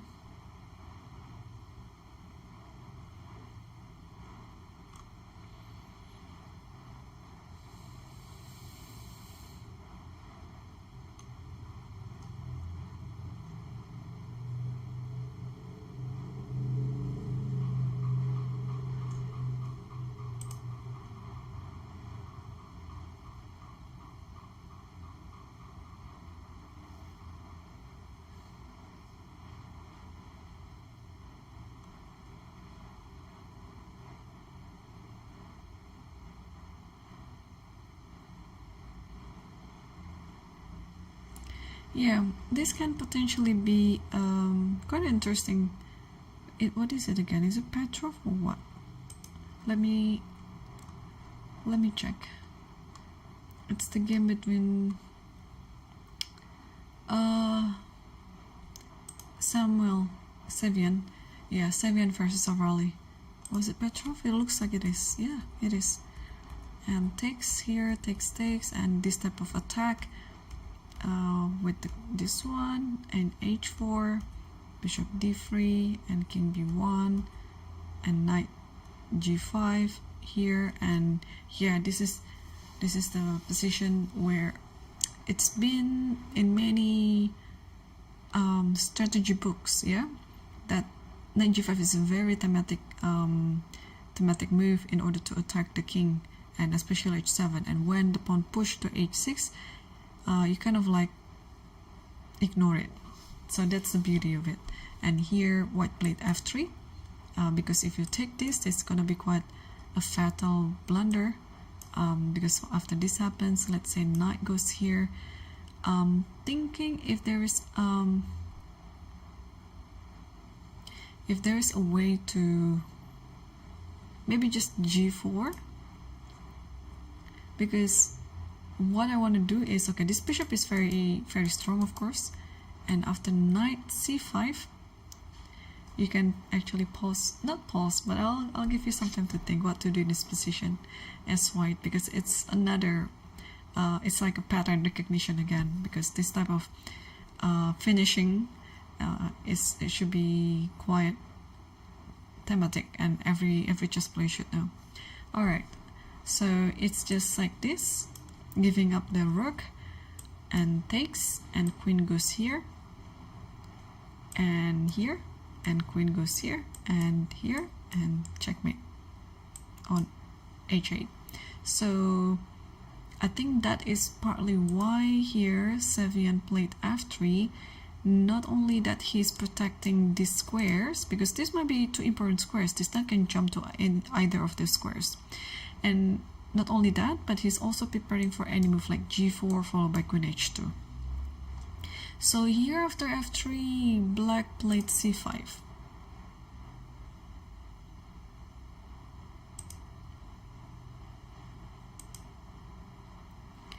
Yeah, with the idea of playing c4 and then trying to get this bishop away from this diagonal. So now what to do in this position?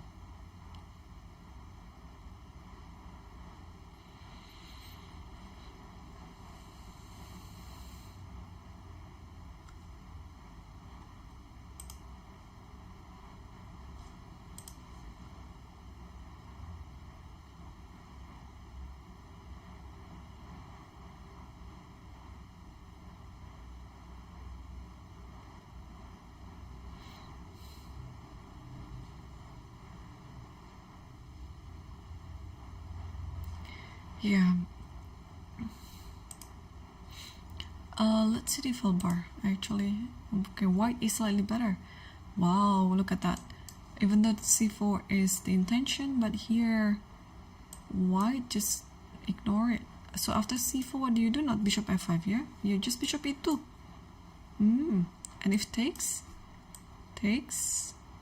and this is winning for white already. Because you have this idea here and queen h2. I mean, of course now the knight cannot really move to d7, d5 is hanging. If here, yeah, now you have f4. It's gonna be, yeah, you're not gonna get your piece back instantly. Yeah, you have to be a bit patient, but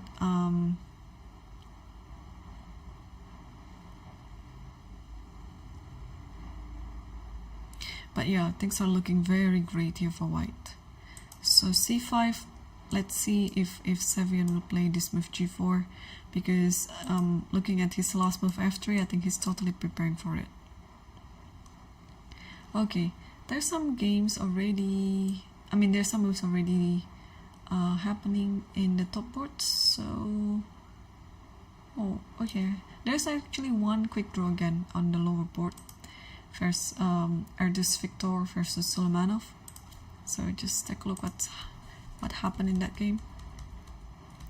So it's like exchange Slav, no exchange Slav. This is just like no course but structure, and here, and then okay, they decided to just make a quick draw and preparing for the last round tomorrow. Alright, let's move back to the third board here, because it looks like both players are playing quite fast, knowing that there's no risk in the position. So we saw the position after king f8, and then here before in king e7.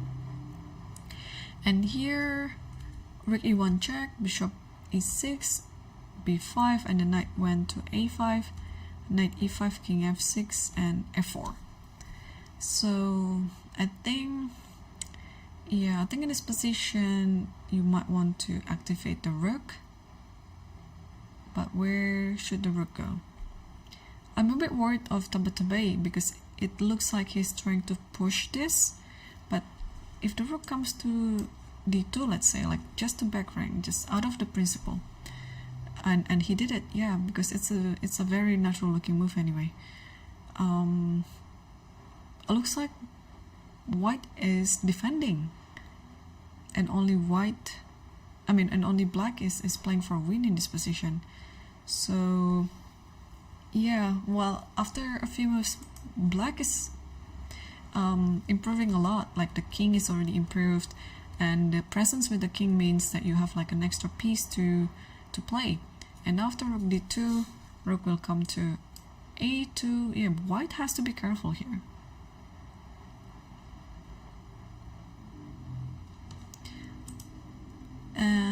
yeah, according to Stockfish, black is slightly better.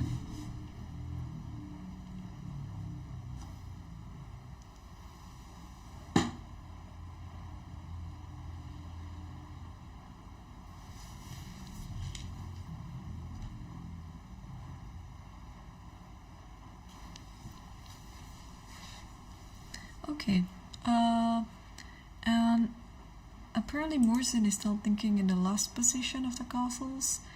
Yeah, I think he's... Let me check if the camera is running. And he just played rook e1.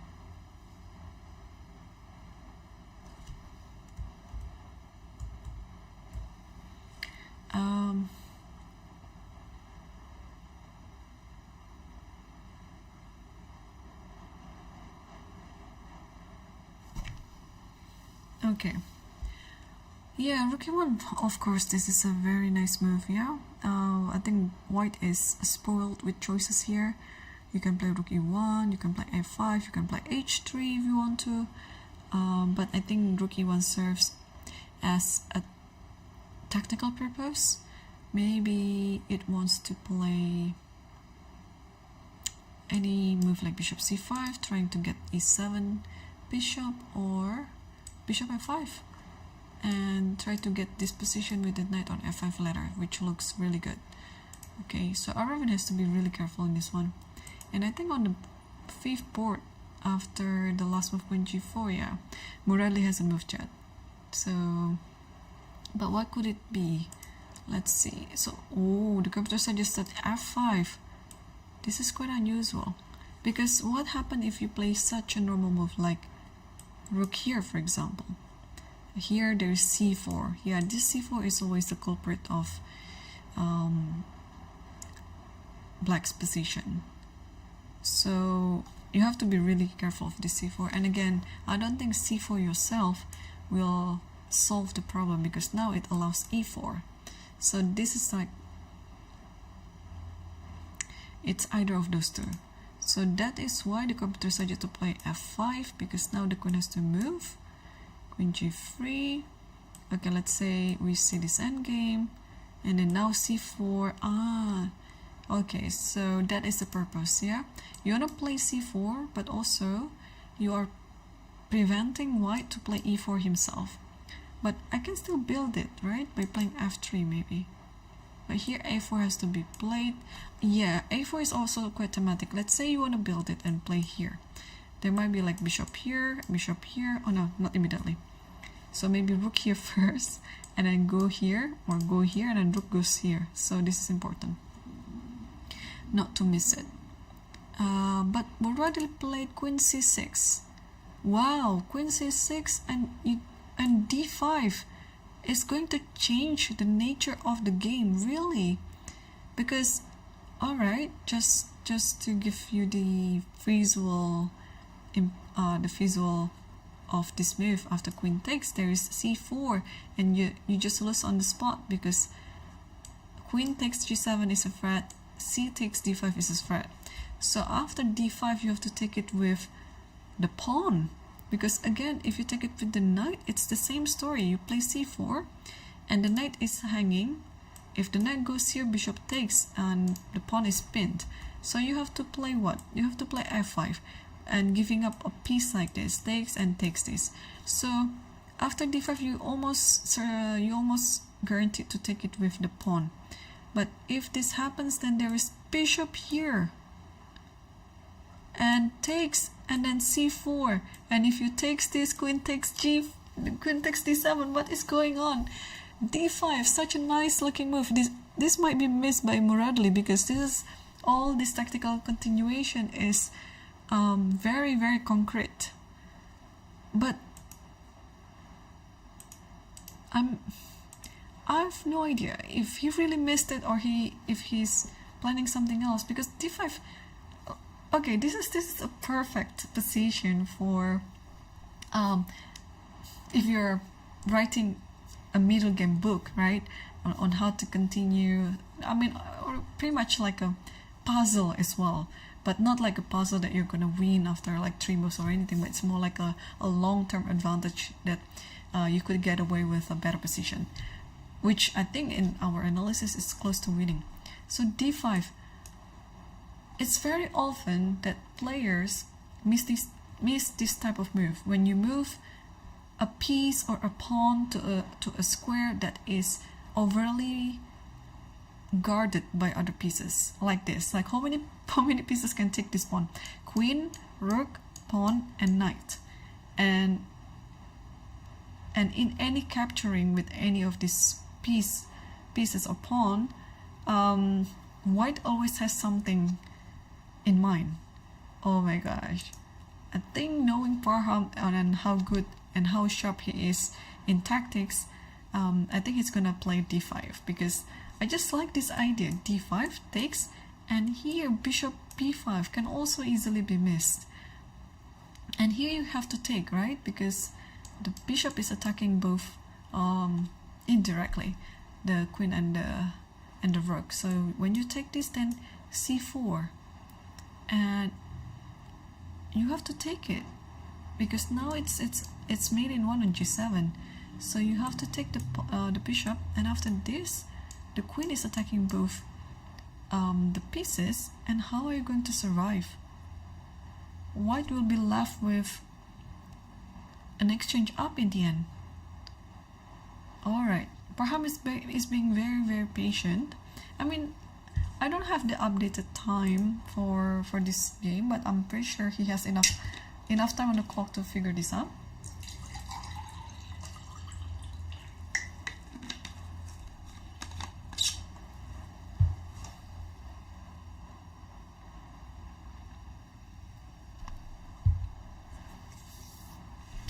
And yeah, still no sign of moving, so let me check other games.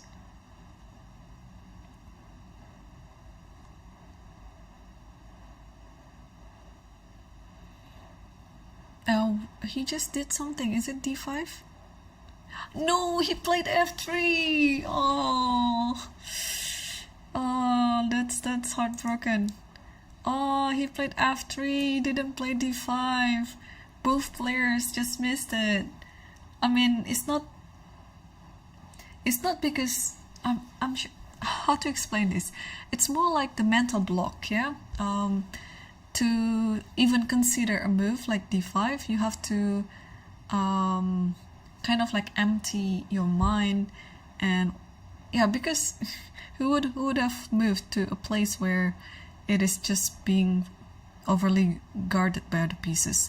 f3 is such a natural looking move, but this will give away all the potential advantage that white could have had he played d5. Oh my gosh. Alright, but also it is a sign that players are getting tired. Yeah, I mean, a player like Morin shouldn't have missed this idea with d5, or he shouldn't have played queen c6. But on the other hand, I think d5 is an easier move to be found. But Max Sudlu just play f3. So what could he be thinking after this? Because this looks like just what you need to play. Alright, so somebody can just clip this position. You know what to do in this one. And yeah, white to move and wins. Yeah. Alright. That takes the excitement away too. Let's take a look at the board 3 between Tabat versus Suleimanli. Now things are not looking great for Tabat, because black is pretty much doing all the principled moves. Yeah. Black is playing with the king because it is the end game, and putting the rook on the second rank, and you can just see how it is important to have the rook on the second rank, because you can do all this sort of pressuring. And now rook c3 is kind of like automatic. You have to do it, otherwise the a3 pawn would be lost anyway. But apart from rook c3, yeah, rook c3 is pretty much what you need to do. Now, how to continue? That's the question. You want to free the knight by playing b6, but also b6 gives away rook c7. So now there's a check. If Suleimanli is not ambitious, then he will just repeat. Because the king has to come back again here again, and then yeah, he can totally repeat. But if he's quite ambitious, then he might try something else.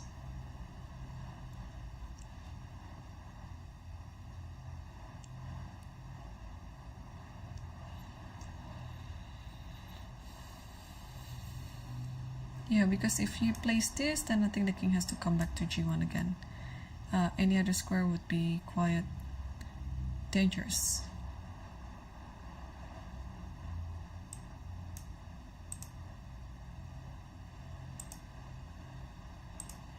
Oh, this has happened. So he already gave a check again.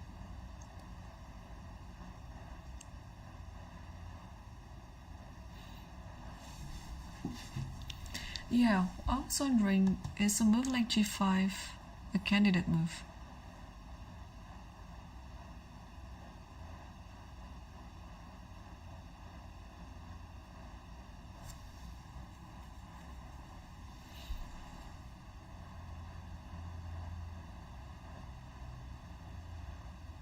I mean, if he's ambitious, he might play g5 because I think the knight is perfectly placed on a5, the bishop as well, the king too, and of course the rook is very good on a2, so maybe the additional resource that you can bring onto the game is the pawn to g5.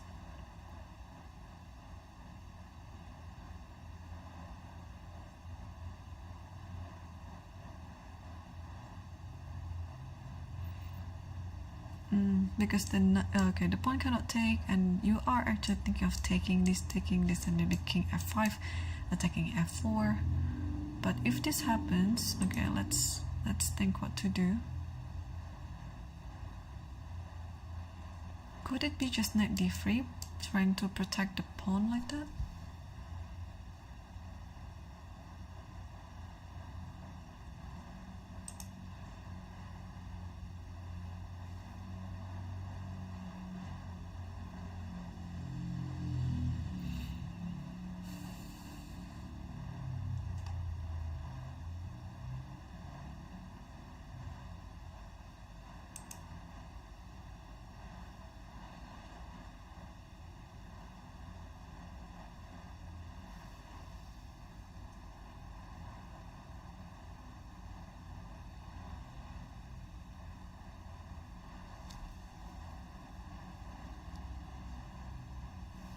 Yeah, so alright, we can check other games, and yeah, bear in mind there's a 15-minute delay in the broadcast, so what you're seeing now is a 15-minute show from the future.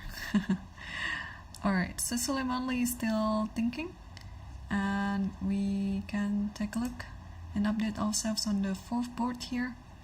After bishop e6, what do we have? I see a5, I see knight c5, bishop c5, bishop f5, knight f5. What else do I see?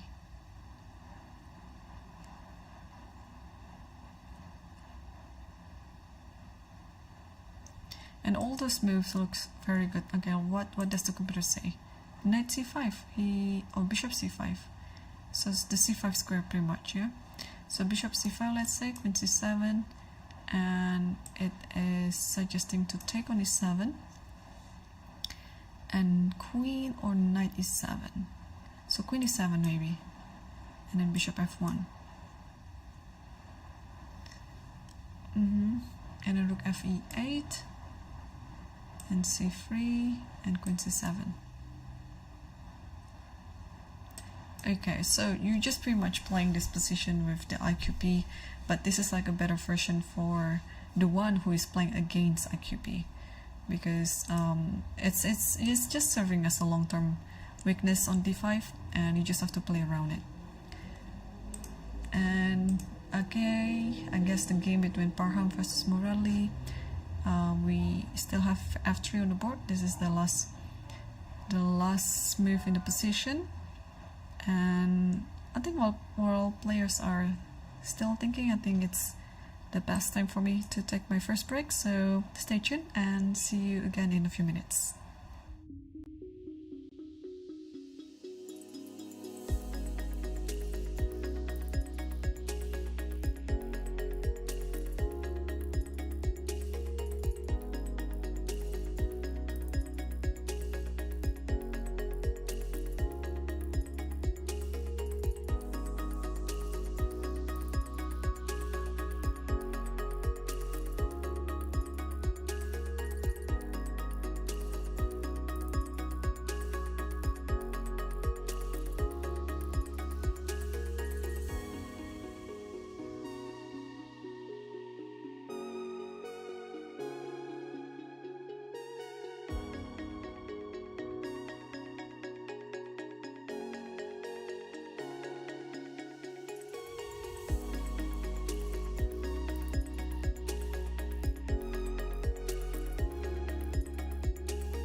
Hello and welcome back to our Lichess broadcast commentary of round 8 of the Sharjah Masters 2024.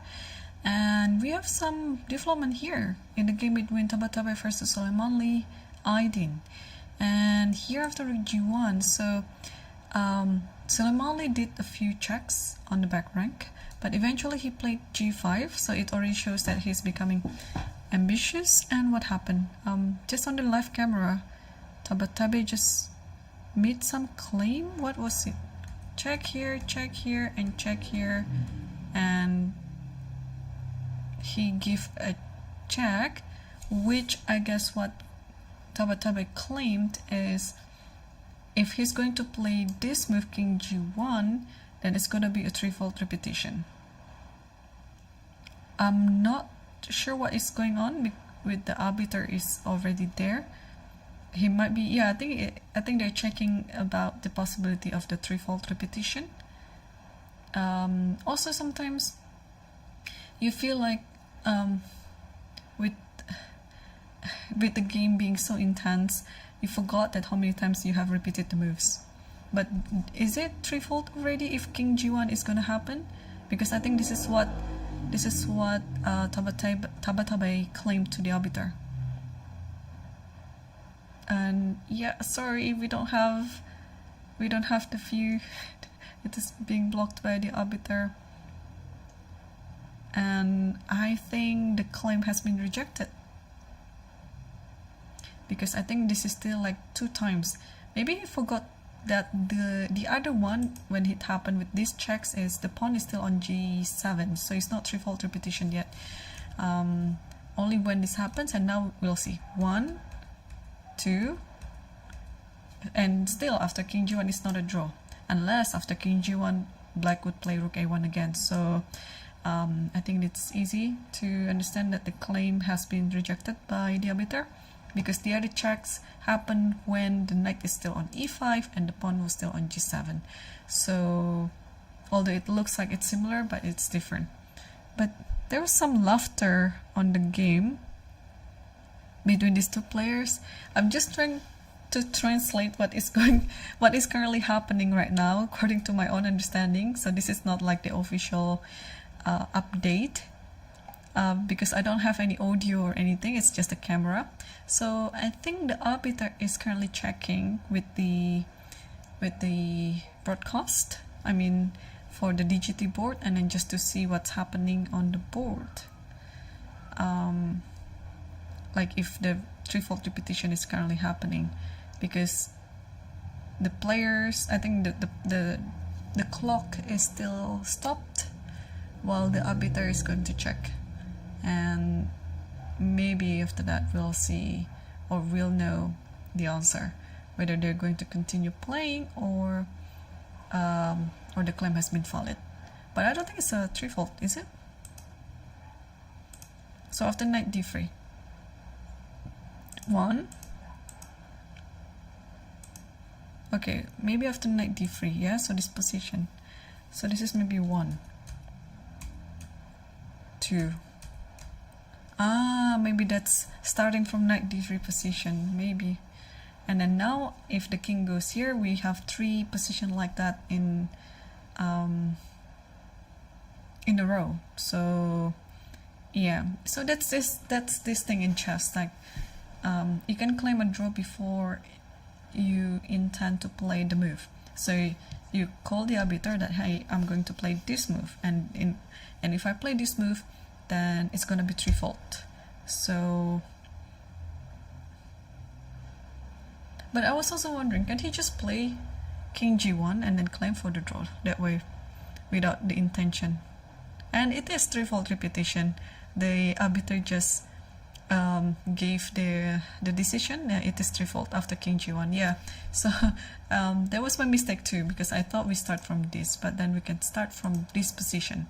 Yeah, this is the starting position, so we have this position for 1 time, and after this we have this position for 2 times. Yeah, and after this is actually white to move. And now I think I can actually understand what was going on, that Tabat claimed his intention of playing king g1 and it's going to be threefold, and the arbiter was checking it with the DGT board.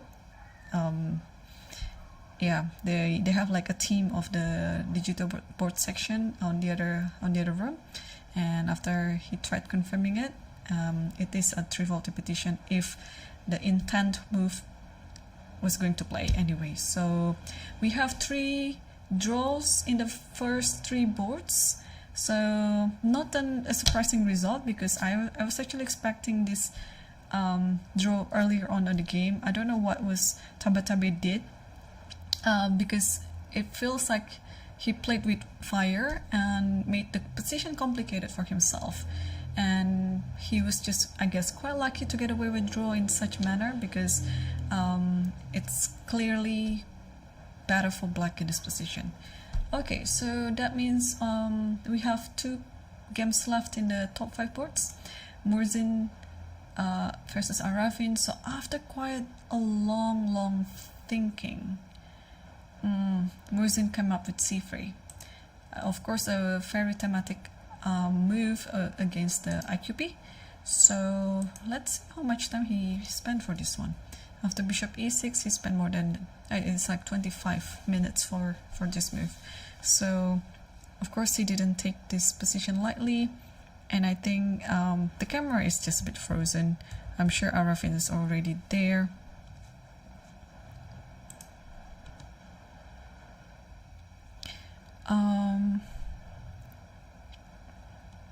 Let me change the camera with this one. Sorry. So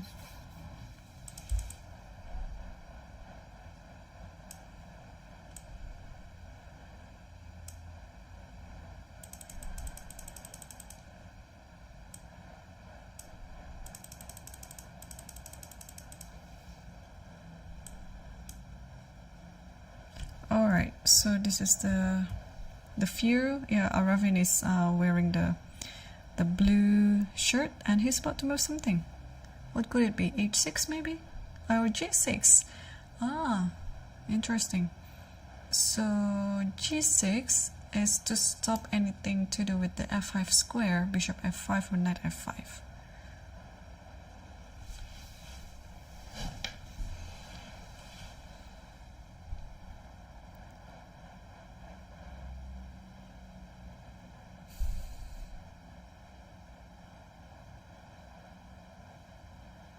Yeah, Morzin just got back to his seat, so while he's going to think on what to do in this position, let's update ourselves on the game between Parham Maksudlu versus Muradi Muhammad, because Muradi also had a long thing. I don't have the updated time situation for this one, but after F3, yeah, F3 was played like a long time ago, I think close to 15 to 20 minutes of thinking, and here he decided to play King F8. Now the situation has changed, yeah?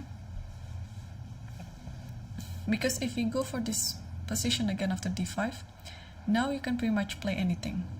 Like let's say takes this, and then bishop B5, and then takes, and then this, you can... Okay, first of all, I think we need to calculate after this, but this one should be fine. This one should be enough. And after taking this, at least now the bishop is hanging, but the knight is under protection. So maybe just bishop c6, follow up by taking c4, things like that. And yeah, king f8 is a very subtle move in order to protect everything. And also f3 could be the preparation for e4. I'm not sure why e4 wasn't played. I mean, if that was the intention, why didn't he just play e4 immediately? Because it looks like nice.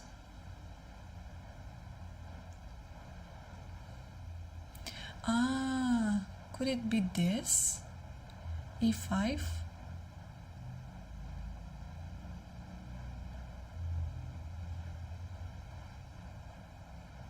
And after you take, there is knight rook d2, and attacking this. Maybe, but what is the difference? Yeah, after bishop, after f3 now, where does white do? What does white do with the bishop, or e4, or something else?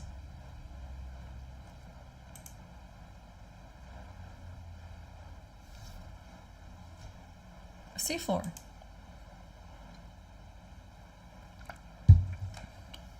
But that c4 could be played without f3 as well in this position. Alright, d5 was the best move, but if white wanted to play c4, he could have just done that.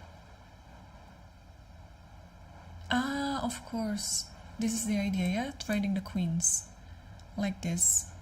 So this is what Baram was trying to prevent. Yeah, having the centralized queen, and like, let's say the queen move away. It doesn't want to be traded. Let's say, but where does the queen go? Yeah, maybe queen here. Yeah, things are still looking fine, but yeah, maybe this is not the desired outcome.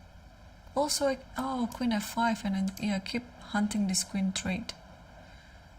Okay, so f3 was played, followed by king f8, and here Baram played c4 and f6.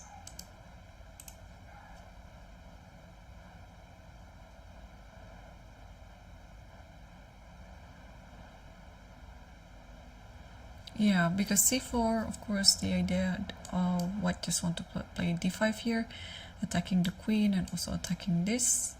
So f6 is stopping the control of the bishop over the g7 square. So now what to do?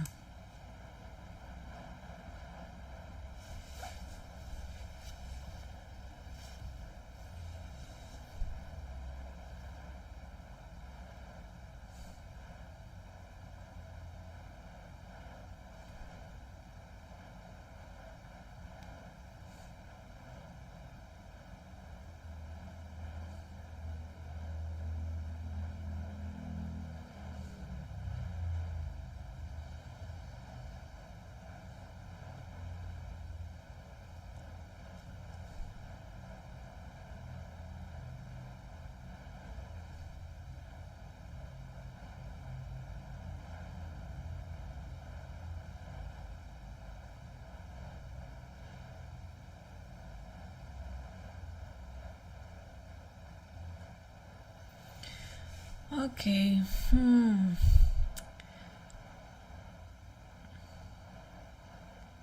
what about playing something like rook 8 d1? Or maybe also, yeah, I like this move, bishop here, bishop d3, attacking this, just trying to provoke the pawn to move again. Like after bishop d3, how do you do this position? If g6, then maybe, oh, bishop e4 is a nice inclusion. Yeah, g6 I don't like it so much. And if h6, maybe this is the move here. If bishop d3, h6, but also here, what to do? What about pulling the bishop back like this? Now the position is changed so much. Now this pair of bishop is, oh, he played it. Bishop d3 is already on the board. Yeah, this pair of bishop is now becoming like a dangerous pair, just with a little different with the pawn on c4, and now everything is changed.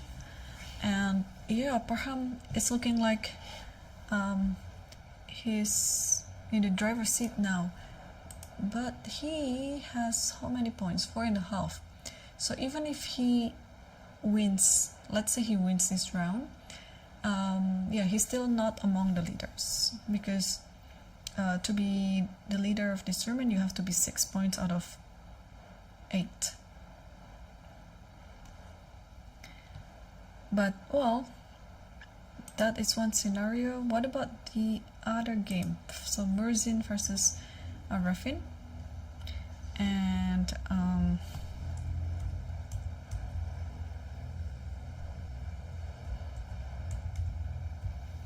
yeah, so what happened was after c3 g6 and then bishop c5, queen c7 takes, knight d4, rook a e8, and bishop e2.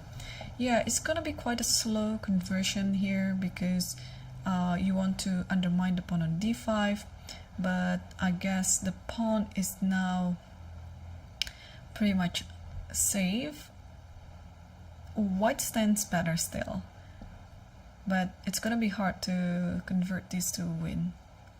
Now the duck's for bishop is already gone, and yeah, the knight on f6 is standing nicely, protecting the pawn on d5. So I would say black is kind of like out of the woods, because it was quite dangerous position before for black, but now everything has been simplified, and the only thing that you have to keep an eye on is your IQP on d5. Let's see the game between Fakitoff versus Hans Neimann, because it was such an interesting opening, and I think we saw the position somewhere here. So after d e4, here Hans decided to reroute the knight back to c7, bishop e3 and knight e6, f4 g5, and then takes g5, bishop g7, castle, and queen d3. Queen f2, rook f8, knight f3, queen takes e4, bishop takes c5, and rook d3, and yeah, this is a position. Bishop takes a7. Okay. I mean, the king on g1 looks very exposed, but I think white can breathe a sigh of relief because there is no attack to the king yet, and he's just grabbing as many pawns as he can now before any move like rook d1 comes to the board, because at some point you'd like to trade one of the minor pieces in order to minimize the attack around the king, but also, yeah, just to have a simple position to play, because this king on e8 is kind of centered. I was about to say cornered, but the king is in the center, but it cannot go anywhere. I mean, I think black would be happy to castle here, but what's happening before? So queen d3 here, and then he played rook f8 without castling. Alright, the camera should be updated.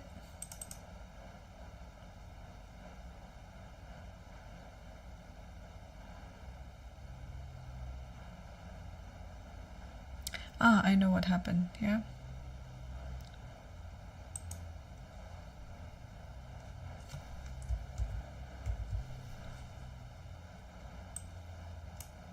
Okay.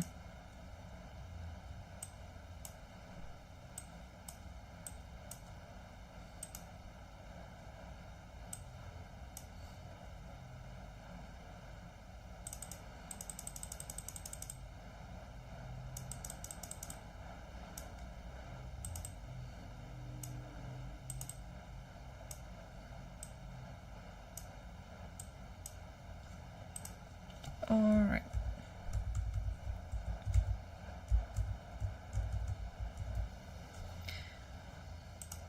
So queen f2, and then yeah, if you castle here, I was wondering what's wrong with castling.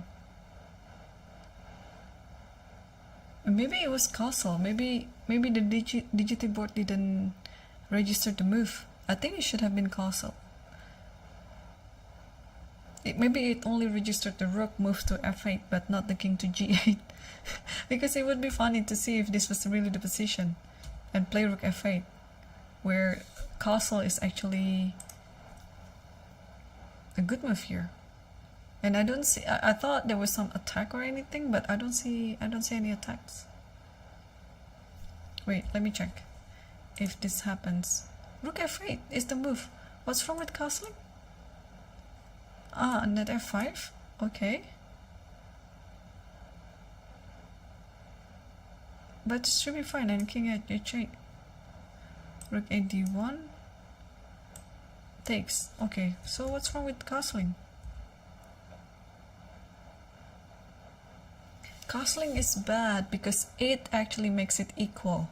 Whereas rook f8 is actually the best move and black stands better. Oh wow. I need to reset my chess understanding again. What is going on? Alright, so rook f8 it turns out to be the best move in this position. Okay. So what happened was knight here. Queen takes e4 and takes c5 here and it takes a7. Okay, so the knight is ready to jump to f4, yeah? Trying to attack this. Wow, okay, this is important. That is a very important inclusion. Rook f8, when you are faced with two options to play rook f8 or castle, choose rook f8. So that's one takeaway of tonight's game. And here, oh, actually it happened. So knight f4 already on the board, and here white is forced to play king h2.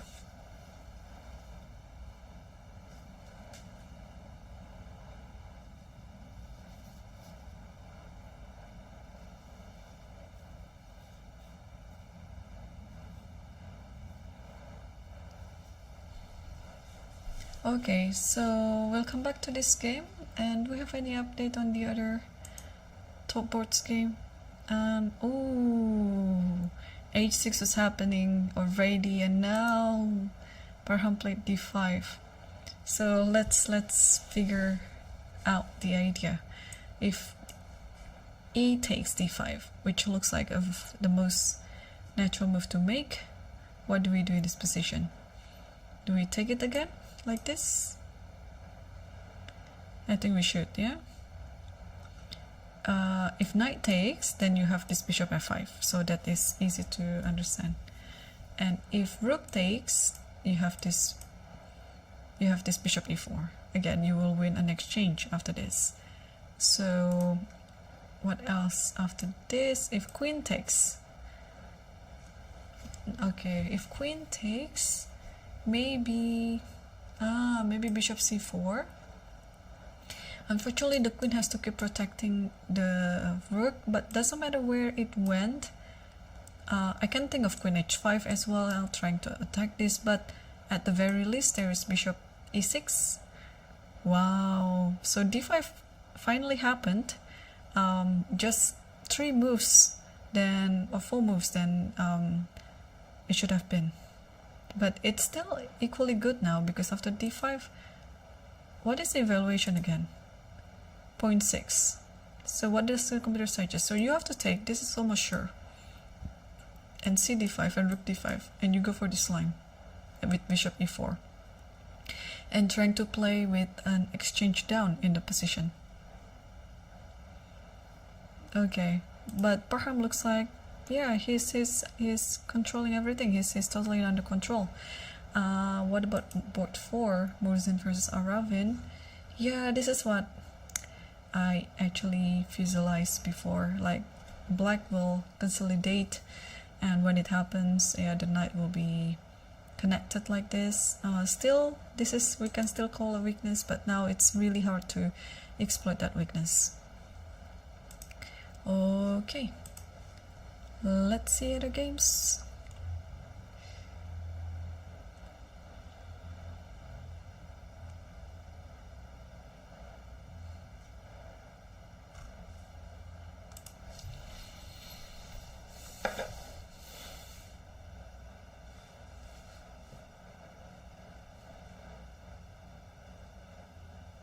Oh, let's update ourselves on the Savian's game versus Savrali. Because it was so interesting. Here, board 17. So we set a position after c5, and here Savian played g4 very nicely, allowing c4, but here he played bishop f1. I think bishop e2 was good enough as well.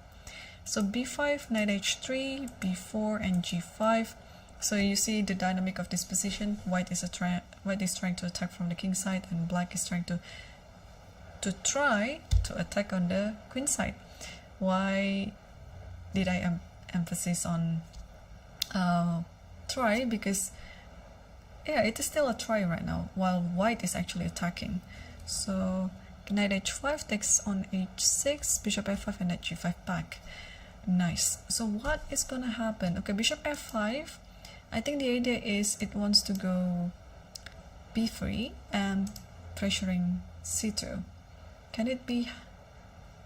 Oh, which you cannot do now. If it happens, what's gonna happen is maybe this one, h7, and takes, and here you can just safely take this position, and then this should be just a win. I don't know how to take it, how to take this pawn with either pawn. I think it's fine. Like let's say here you have this check, and I mean just this position is already looking close to winning. Alright, so what else? If bishop takes, then the other pawn will go here. Knight g3 maybe? Oh, but gotta be ready of queen d4, and then how to save this one?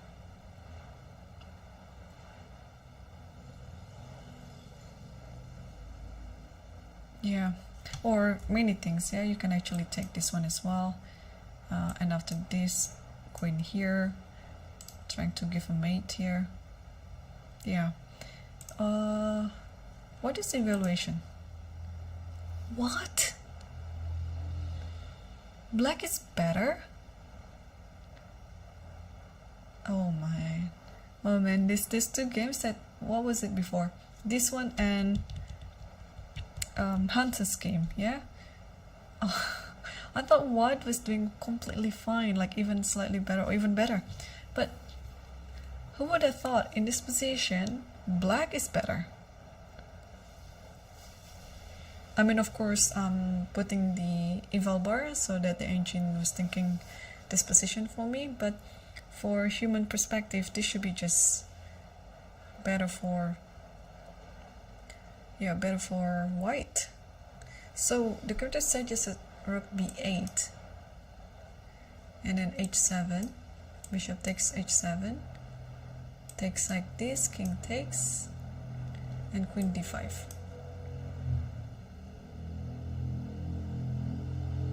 And queen d5, rook d5, and knight g3.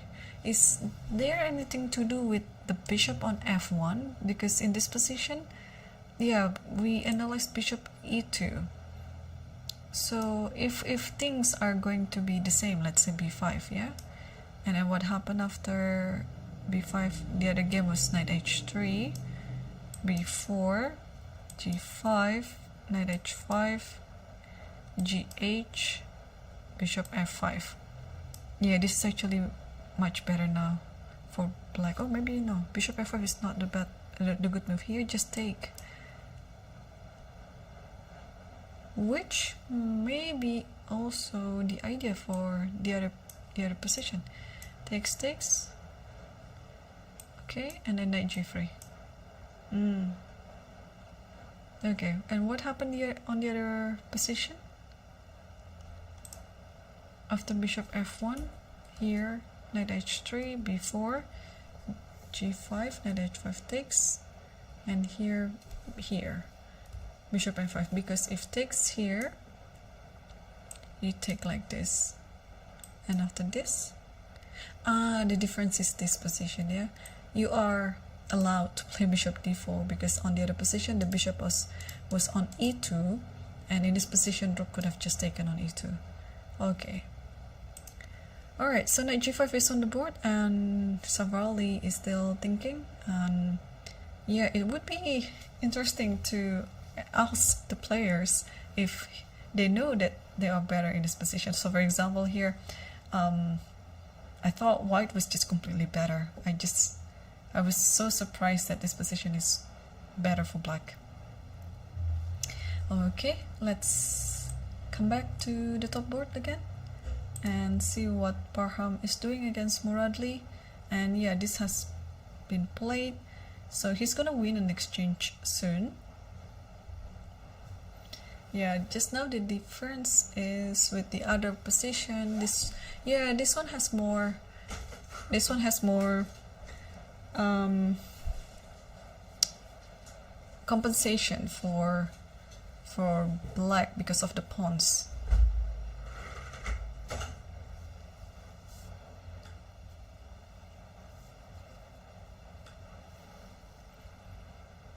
Alright, queen d7, and yeah, what to do in this position?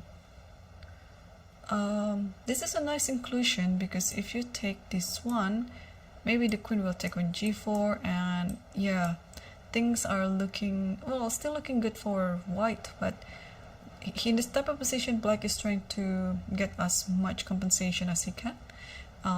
That means also this having this pawn on g4 is a more prevert position for black, because it would be less pressure around the center for black.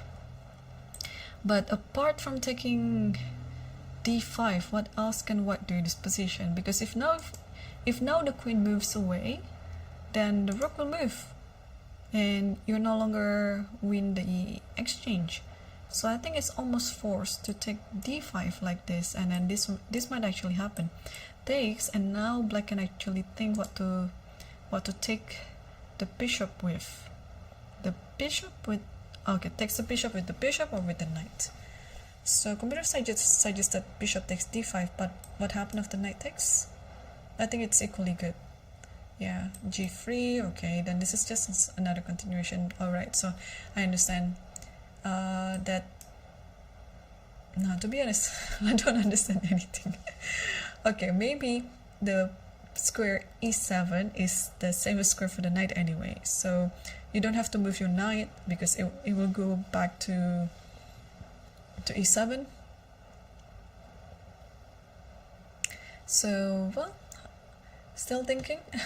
So let's take a look at this one, Morzin versus Arin, because Morzin had quite some time advantage before, but now he thought for too long apparently. Can I zoom in this one? Yeah, this one is already maxed out. Okay, so yeah, knight c5 is on the board. Oh, this might be a silent draw offer. Just take a look. So knight d6, here, here, here, here, and now back to e4 again. Yeah, black doesn't have anything better to do in this position but wait, because the position look very intact. Yeah, black shouldn't do anything but just wait. So knight here again, the queen is fine, the other minor pieces are also fine, also the rooks are totally fine. Or maybe one thing that black can improve is somehow to switch the rooks to d8 and e8, because the rook on f8 is not doing anything at the moment.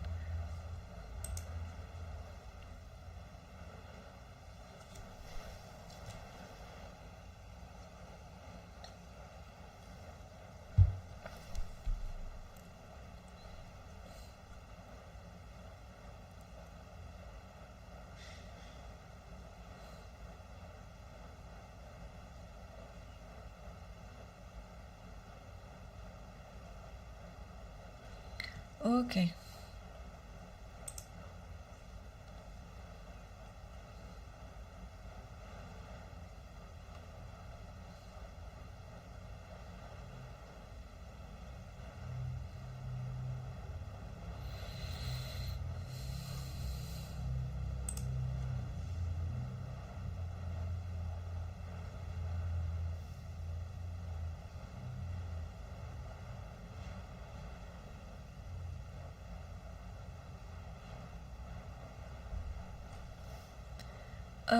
What else can we see?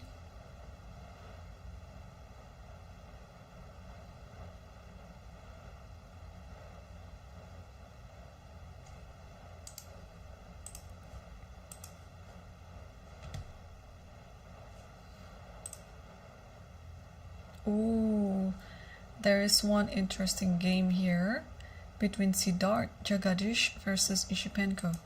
And what is the board number? 29.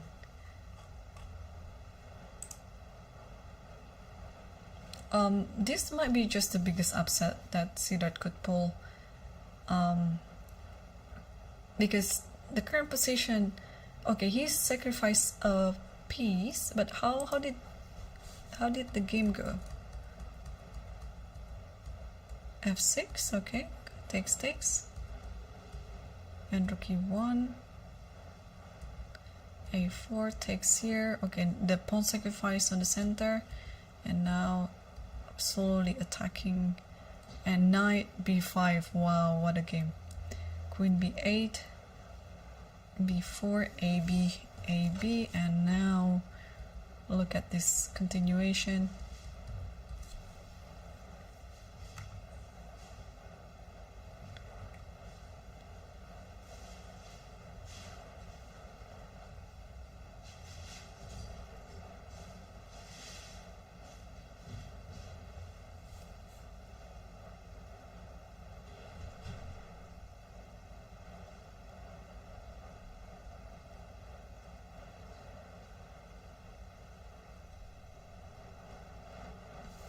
Alright,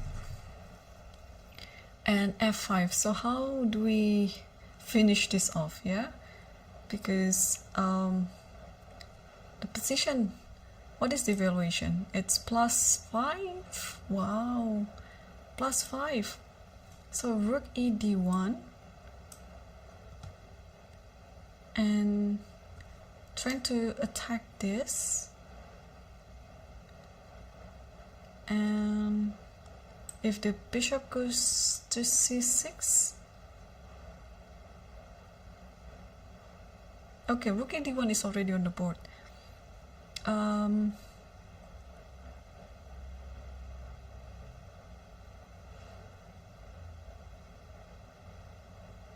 What is going on? How to, queen f7 maybe, because you want to attack this and attack this anyway. Alright, queen f7. Yeah, and it's kind of like a double attack now. Bishop wants to take c6, queen wants to take here, and if e4, this is the beauty of the position. You have rook a8, because if you take, and it's just made in one. Wow, what a nice idea. Yeah, this is too good. So rook e d1 is on the board right now. So how do we do this threat then? If rook goes here,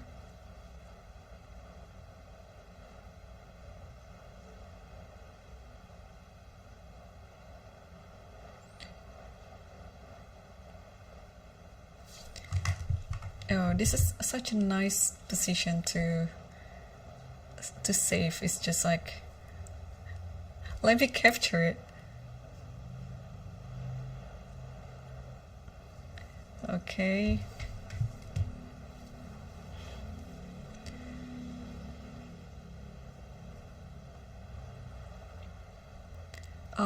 What else do we do after?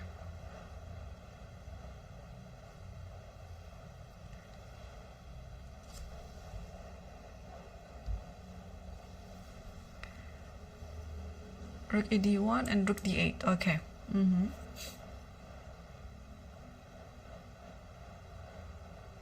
Or, okay, I think this one is easy. You just play rook a7, right, and take on b7. Also, you have plenty of ideas here. You can play rook a1 as well. Wow, wow, wow. Ishipenko is surely 2700. Yeah, 2703. 2703.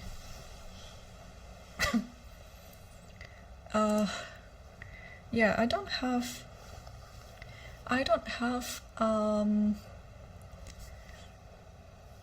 the camera for it. It's board 29, so Yeah, it should be somewhere here, but I cannot. Can I zoom it in? Let me try. Let's zoom it in.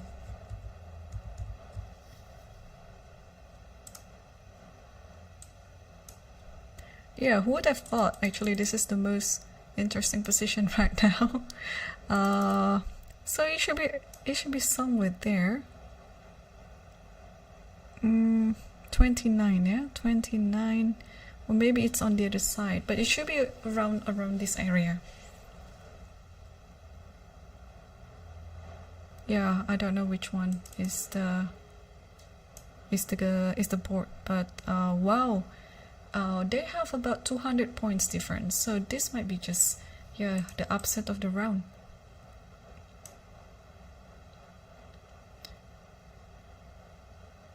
And what just happened? Bishop e6. Bishop e6, but doesn't this just losing?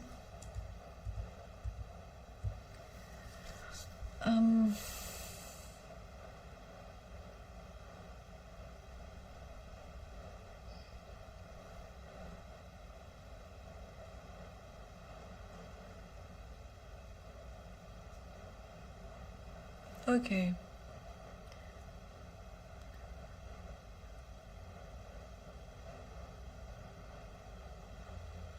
I think this is a very important game for Siddharth.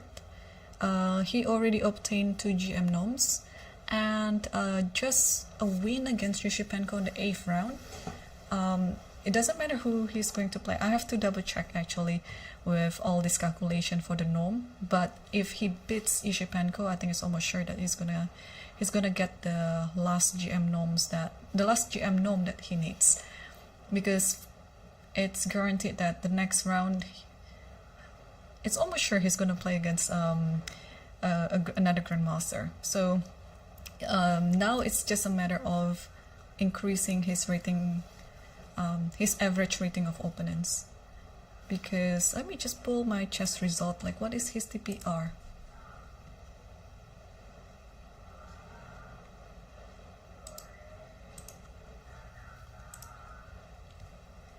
So his performance rating is currently 2621. Yeah, you have to be 2600. And he already played all rounds, of course. He played against all grandmasters. So we don't have to count like how many grandmasters have he played. He played 8 grandmasters out of 8 rounds. So, and what about the countries? Yeah, so he played against 2 Hungarians, 1 Czech, 1 Spanish player, 2 Indian players. Okay, so it's already fulfilling the requirement for the nom, and TPR over 2600. And I think if he won against this one, his current TPR is 2621. So if he won this one, then his TPR is going to be like increasing so much, and maybe it doesn't really matter how his last game is going to be played out. But maybe I'm wrong. It might be still depending on the last game anyway. But I mean, just to play this position and potentially winning the game against Yushipenko, it's already like a huge result. So queen b5 is on the board, and now rook d5. I'm sure it should be finished at some time. One of the idea just on top of my head is maybe like this. If this, then check here, and check here. But okay, there should be like a better move than that, yeah.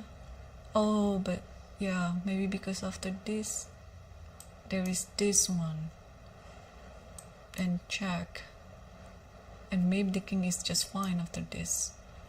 So gotta be careful. It's just okay, one rough idea, but you don't have to do that. What else can you do? Bishop d5? Yeah, maybe bishop d5, allowing, if this happens, this and then rook c1, and you almost cannot stop it unless you play bishop h6. But still, you play here. Yeah, take twice is fine, and you're winning. What else can you do? Bishop d5, if bishop d7,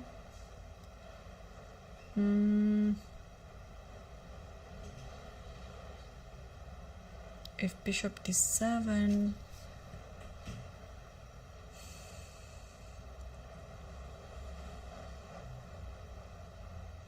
yeah, how to continue?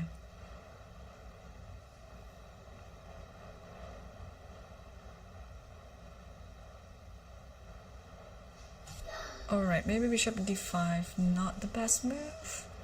Looks good, but what else can we have here?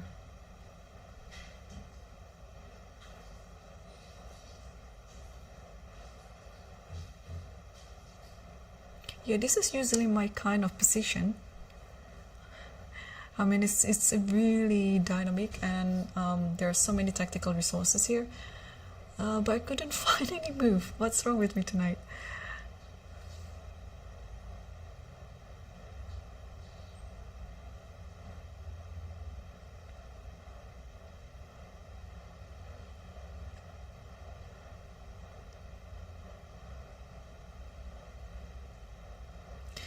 Yeah.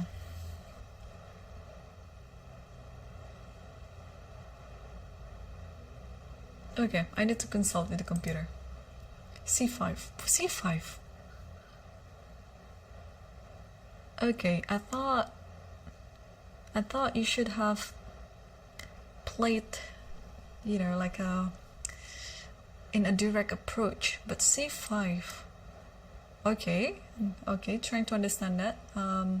You want to play C6, yeah? So now if it was E4, like stopping it this way, what to do?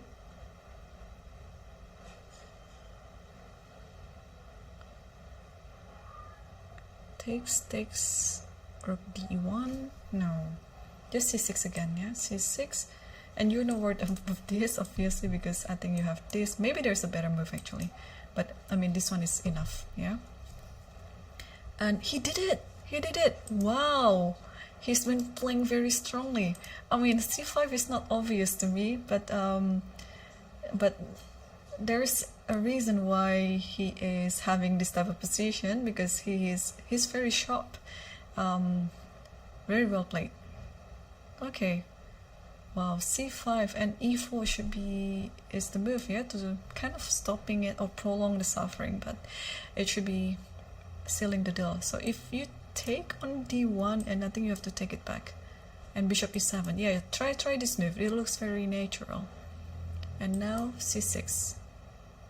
What is the idea? You just want to grab this pawn, so you have to play E4, and you play C7, Queen A8, and Queen E5.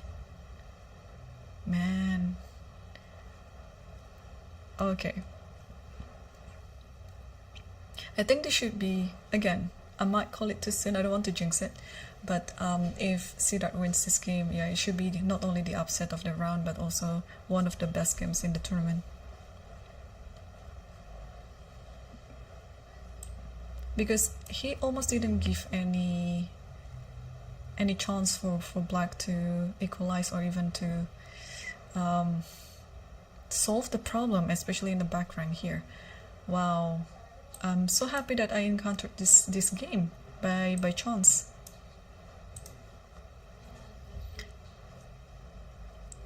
So C5, and okay, let me fix the camera again.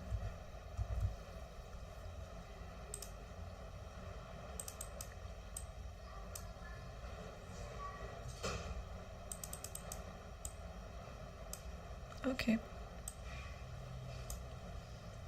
Alright. Let's move back quickly to the top boards. I will keep an eye on this one, because also from the time situation, Sart is doing totally fine. He has 22 minutes on the clock, and Yusupenko only has 10. And what happened to board 4 between Morzin versus Arafin? The game will be loaded. Alright. And now, still no significant improvement in the game. So after Queen A2, Rook D8, A5, and Rook E8. Oh, finally! It's as if Arafin is listening to me. He finally got his rook on these squares, and yeah, no major improvement. Both players are just trying to improve as little as they can. What about Baram's game against Muradli? Baram has an exchange of position, but again, Muradli might have quite a compensation for that. So we set a position after bishop e4, queen d7, and yeah, like this, and he took it with the bishop, e4, bishop e6, and h3. It's gonna be quite a while. Yeah, this endgame will be quite long.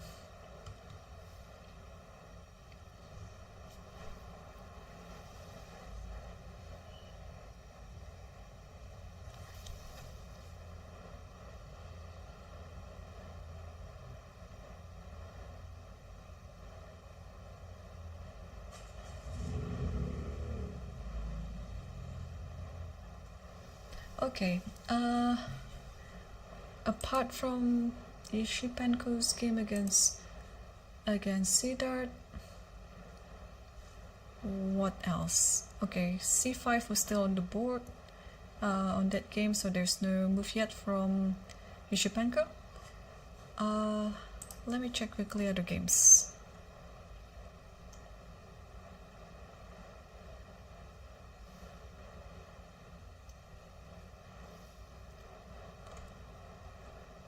Wow, another upset just happened as well. It's between Bibisara versus Fakitoff Jahongir.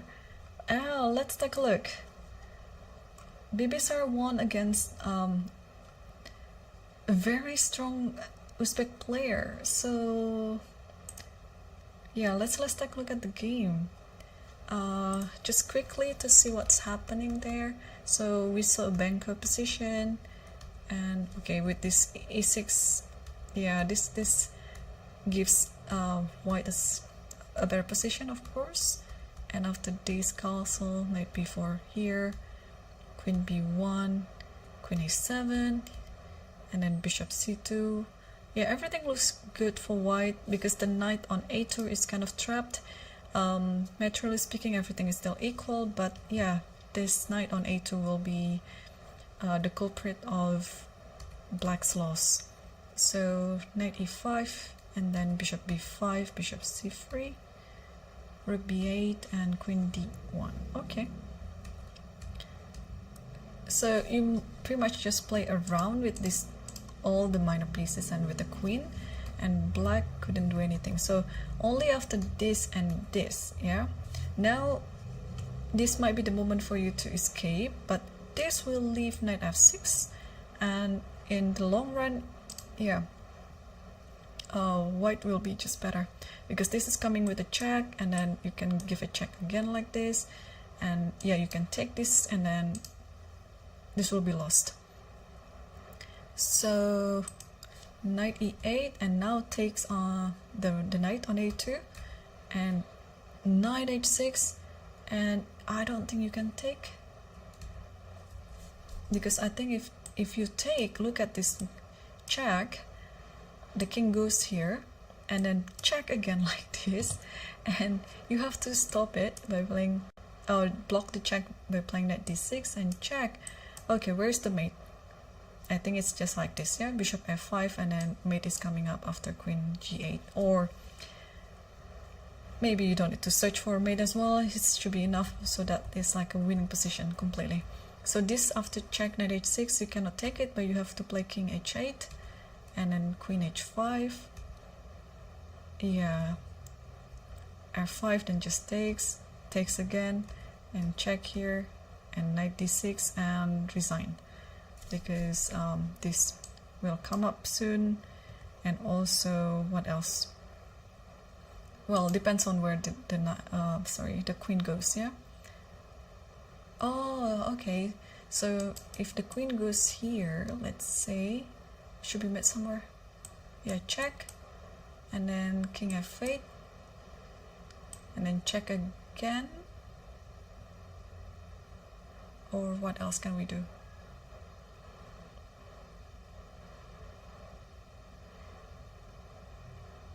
I mean, yeah, even this position should be fine. It should be enough to win the game. Like, too many pawns, and the king is quite the king is quite exposed. But there should be some better move than that if this happens.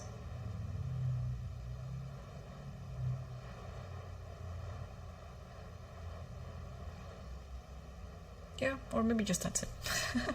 Because we have to also update ourselves on other games. And while we are here on the lower board, let's quickly take a look what happened on the game between Siddharth versus Ishipenko. And after c5 here, rook takes d1, rook takes d1, and bishop g7. But doesn't it mean that we have c6 now?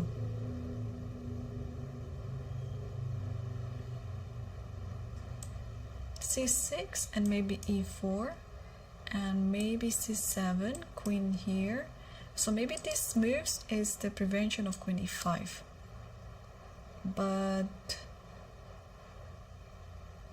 okay, but now what do we do? Yeah, I'm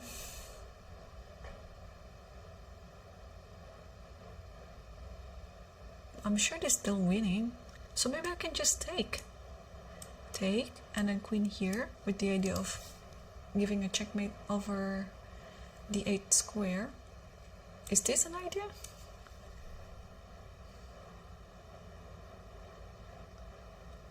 Not sure. And maybe this just it. No, because I can play.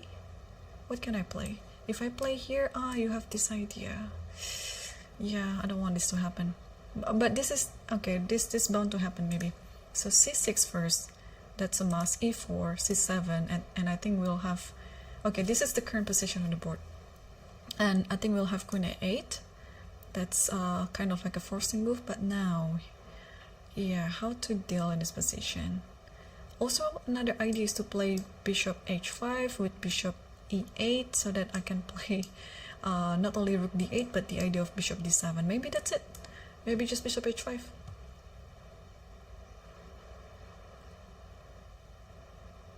Yeah, can you try to stop it? Or maybe queen a6.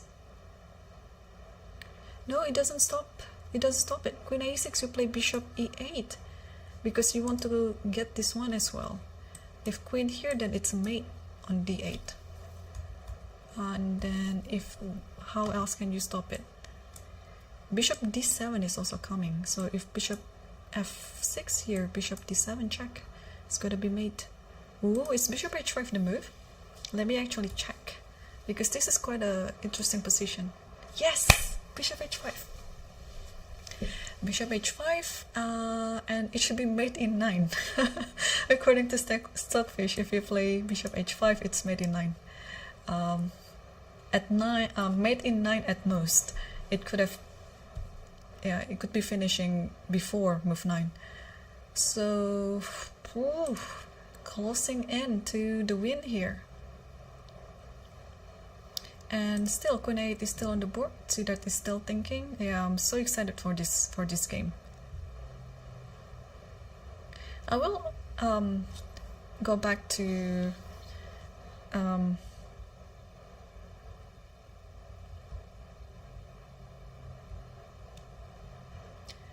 the top boards very soon, but I just want to wait for a little bit this one until Siddharth played his move, because this is going to be quite a decisive moment for him.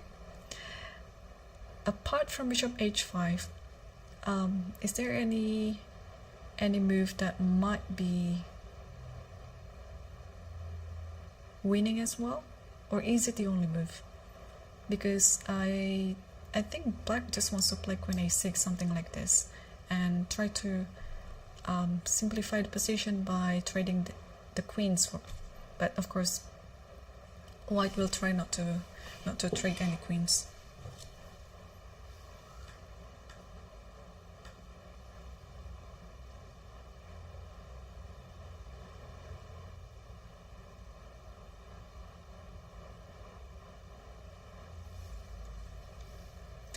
Alright, still no move yet, but I will keep an eye. I will keep an eye on this one, and let's see our top board.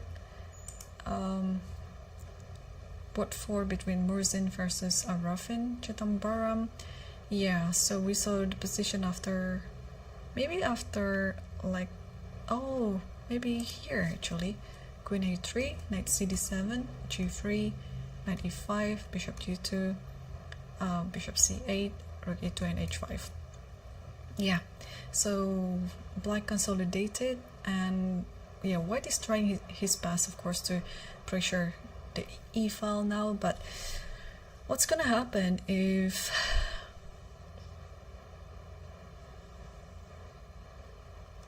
black offers some trade? I don't know, maybe knight c4, knight g4, both looking pretty good to me. On the other hand, let's see Baram's game. What did he do? I think he's still standing better for sure. Yeah. Now e5, and then now e5 is the move. So we saw the position after e4 here, and bishop e6, and h3 and b5. So activating the rook to the d file, and after this is the current position right now, and the computer suggested e5 should be the move.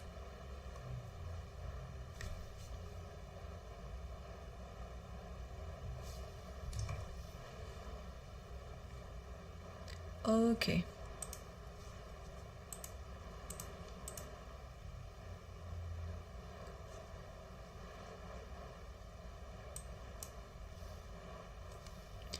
So what happened to Hans's game? Looks like now white is a bit better after so many exchanges. So we saw the position after king h2, queen c4, and rook a d1, queen d5, and bishop d4.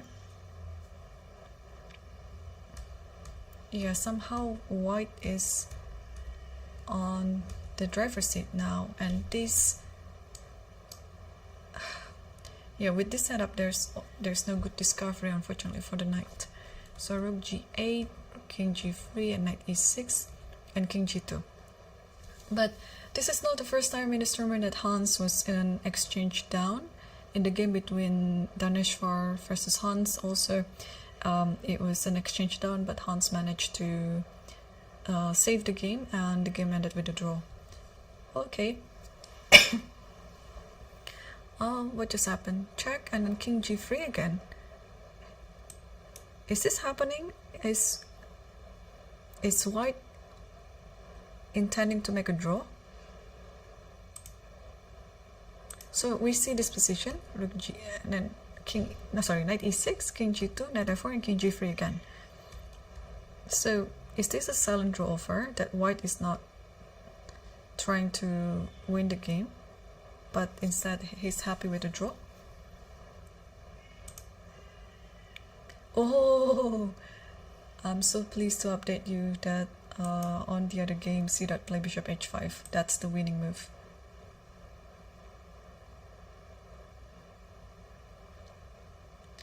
Okay, where is he again? Let me find it on the list. Oh, here we go. Bishop h5. Just take a look. How good is the move?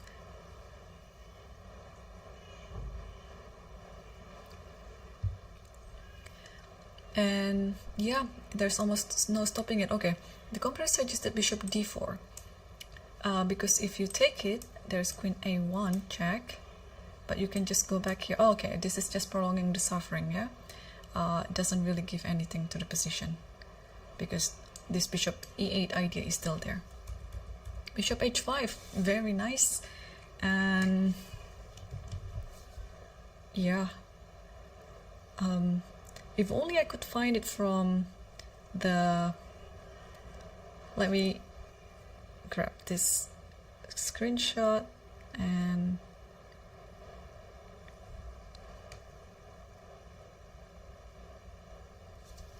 yes, okay, so it's close to winning this one.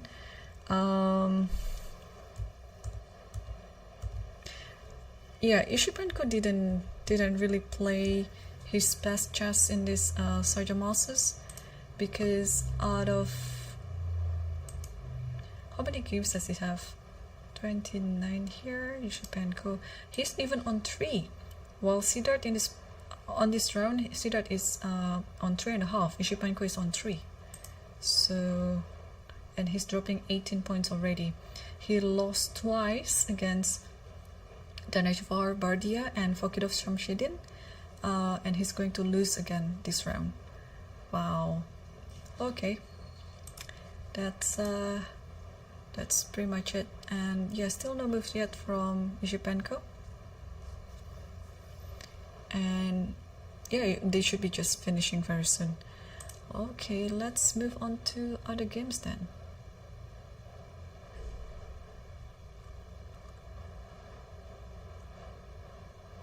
So did Baram play e5? He still hasn't played, so he's still thinking. And on the other board, yeah, both players have kind of similar time situation right now, 9 minutes and 13 minutes. What else can be improved in this position? Yeah.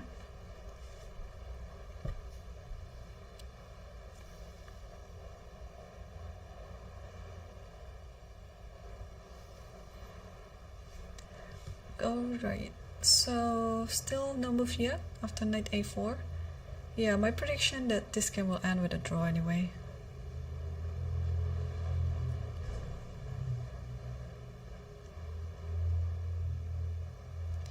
Okay.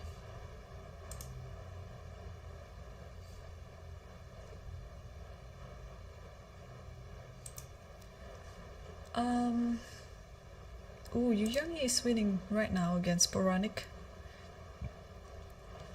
Is it winning? Looks better, much better with this pawn.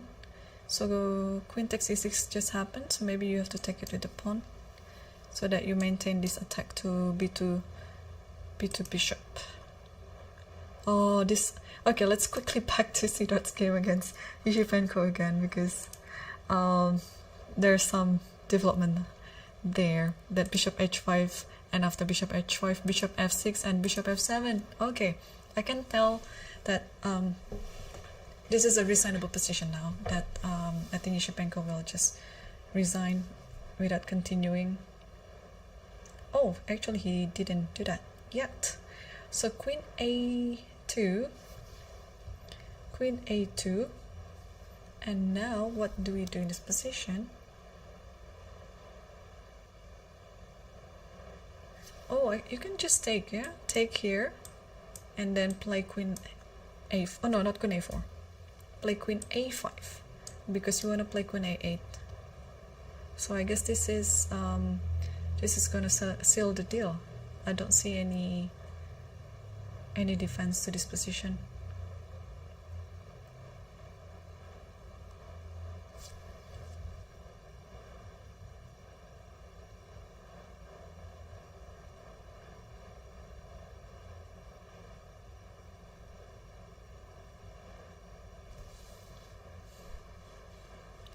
Yeah, this should be it. But well, Siddharth has lots of time on the clock, so he's double checking it, and he took on e6, and this, after this move comes and after queen a5, I think this should be just the end of the game.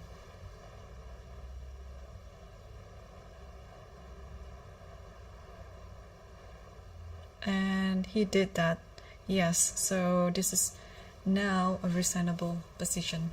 Yeah, there's almost no defense to this position, and well done for Siddharth, I guess. Still trying to look for his board on the camera, still couldn't find it. And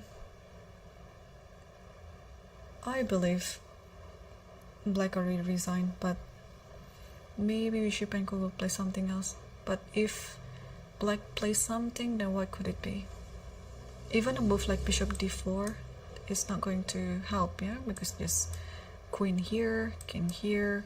Okay, you can actually just take on h8 like this, and then probably just a checkmate coming up soon.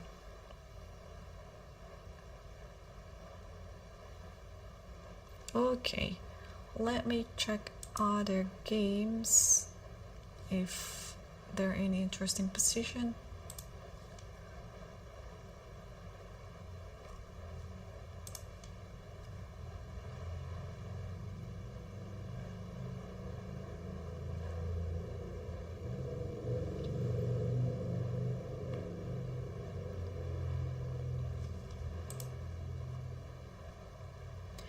Yeah, on the lower board, what happened to Ivanchuk? Because the broadcast stopped after a4, I assume it's a draw. Yeah, it might be just a draw.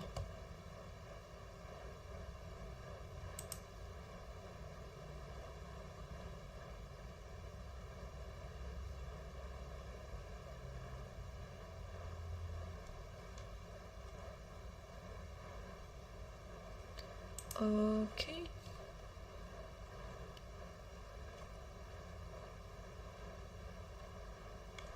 Alright, what about on the higher board?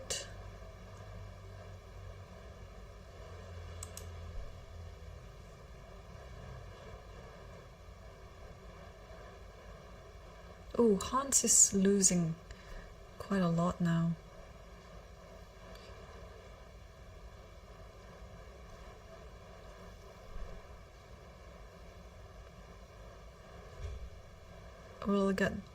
We'll get to that one.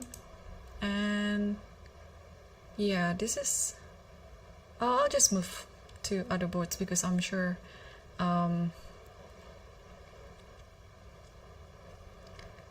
this is reasonable position. So let's take a look at Hans's game. And what happened was after a move like this, oh, King G3 and Knight D5. Wondering what happened. Who is playing for a win in this position? And Hans didn't repeat Knight E6 like he did in the other repetition.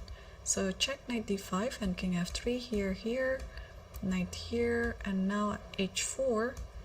No, what is going on? No, it couldn't be it couldn't be E6. Leaving the rook just like that. There should be some broadcast error there.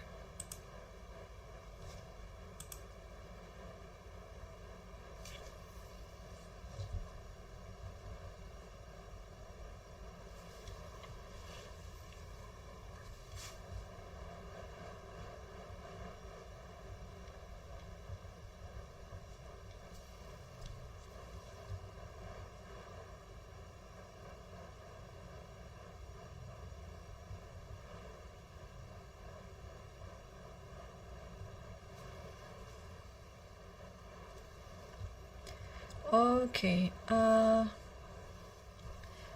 yeah, checking out the games, like, hopefully, no, E6 couldn't be what happened on Hans's game, like, you're giving up that work for free. Yeah, unfortunately I cannot know for sure what's happening, and let's move back to... And also on Parham's game, it's still not moving, so maybe I'm worried the moves are not loaded. Or maybe he's still thinking anyway. And he's gonna move. Oh, he didn't move E5, he moved something else.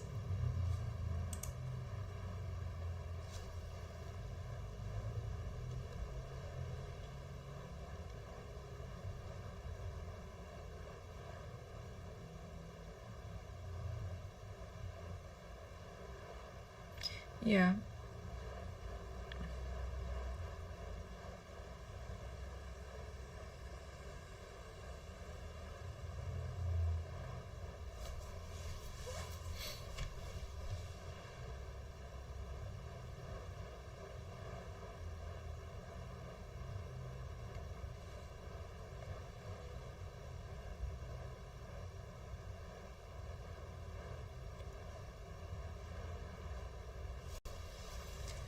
Okay, what did he just do? So he played rook d2, I mean king f2, and after king e7, rook d2. So what didn't he like about e5 then? Because after e5 takes, So what's the idea? Maybe he just didn't see the follow-up after this move. Because to be honest, I'm not too sure myself too. Yeah, what is the idea of the d5? No, there's nothing. So e5 is not really a good move here. a4, in fact, a4, rook d2. Just play patiently like that. Okay, so knight e5 is already on the board now. Yeah, black has the compensation.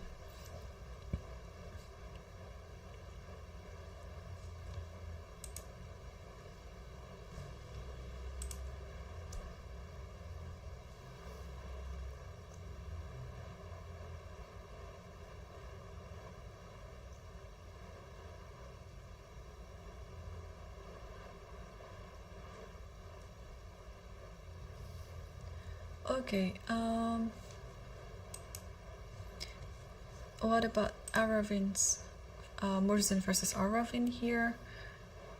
Yeah, so after, okay, well, didn't we see this position before? So they're just pretty much moving around. Here, knight d3, knight c5, back knight e4 again. I think we saw this position before. And now maybe what's wrong with knight goes back here, yeah? Alright, so yeah, rook de1. This could be like a silent draw offer as well. Both players here look very solid. White looks very solid and black is also looking very solid.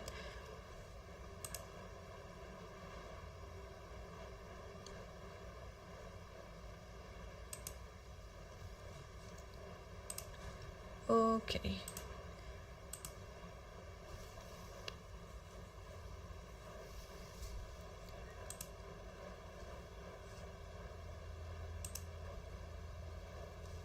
And Baram's game still ongoing after knight e5, and Hans's, yeah, okay, this one hasn't been solved yet because I believe it's not e6. Yeah, I mean, why would Hans give the rook up like this? So it should be something else. Salim is currently better against Nguyen Tai Dai Fan.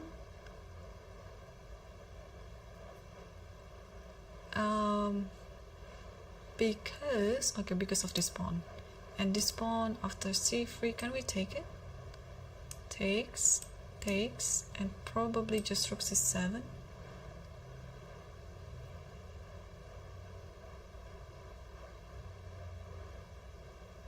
Alright. Or even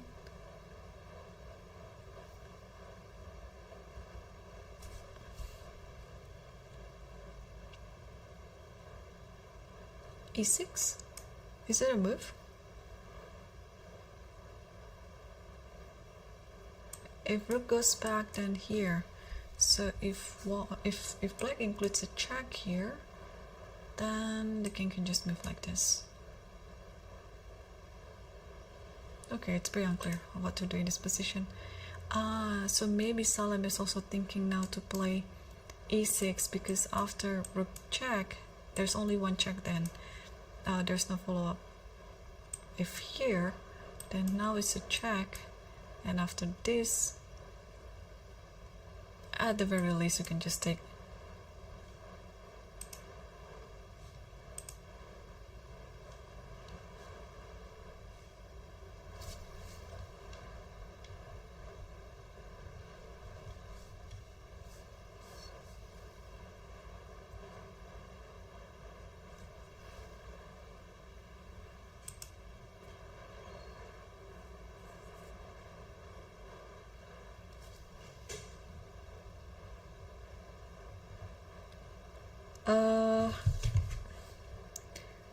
Alright, I have an idea.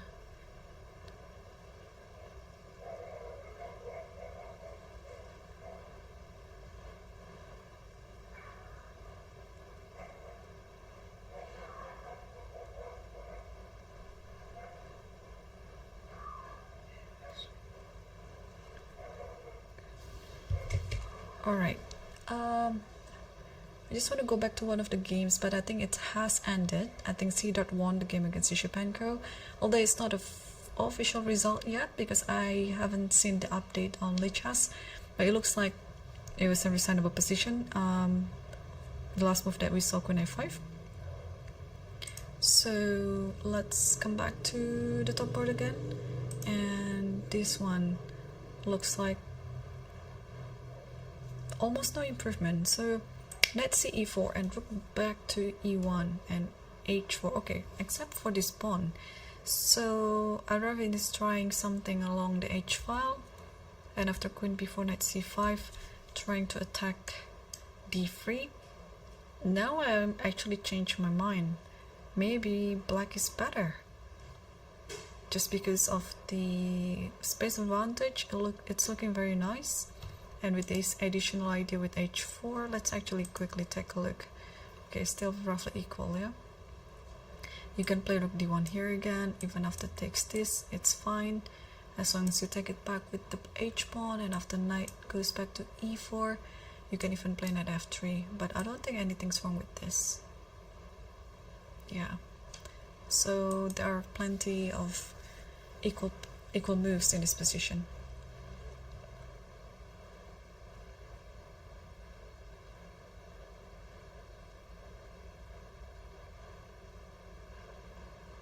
And rook d1 is already on the board.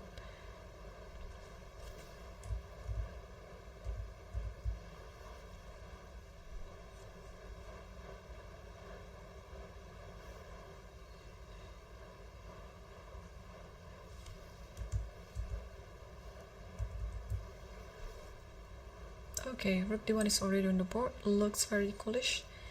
And Baram, how is he doing? Back to equal now, so according to the default bar, he's no longer better.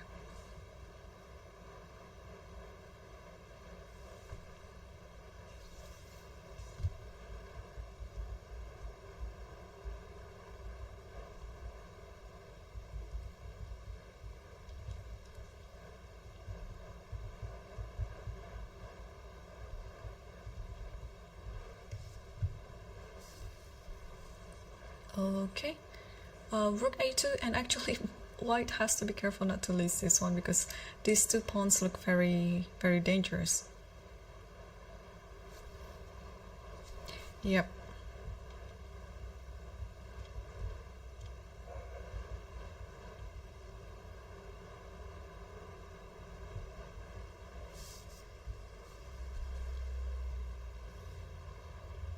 Okay, what happens with the game on board 7? It's not happening yet. Yeah, so e6 is still the last move on the board, which is wrong. Do we have other games? Let me just put the position on Baram's game while I'm going to look for other games that might be potentially interesting.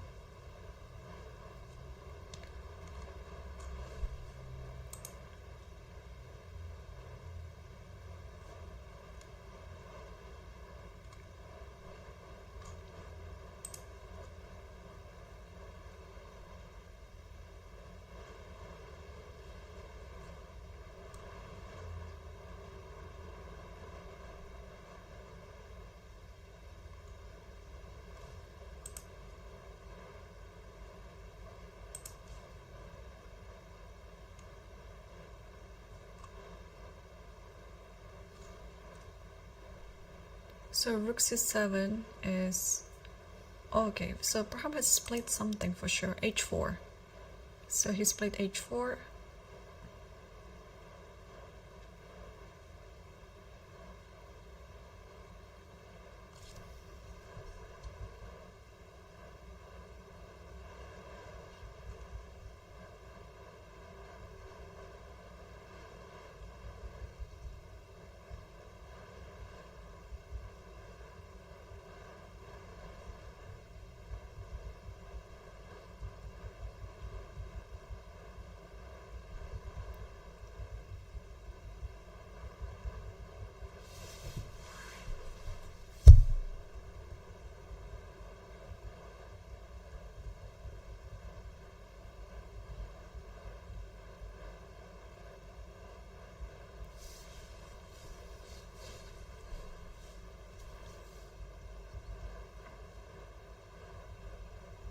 Alright, let's come back to the game. I just had some interesting coming up to do, and yeah, oops, I closed it accidentally, sorry.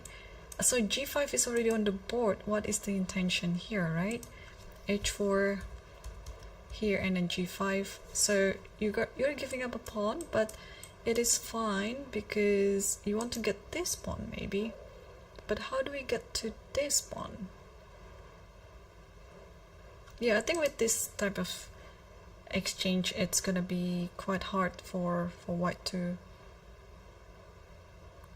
get a win. It's opposite card bishop and black has this compensation with 2 pawns. And what just happened? g5 and Muradli just played b4, attacking the bishop. So maybe the bishop has to move to here. Looks like it's a safe move. And what just happened? Okay. And after bishop d4, can black keep going like this with b3? So maybe rook a6. Trying to take this one. Oh, but there is this one, yeah. Wow, gotta be careful. Knight here with the aid of knight c2, and then and with this check, the king cannot protect the bishop.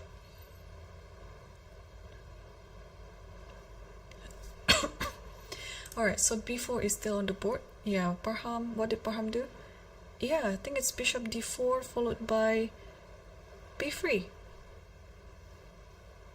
We'll have to move soon. Yeah, bishop d4 and b3. Yeah, so this looks very tempting that you want to attack f6 pawn, but yeah, has to be careful with this idea.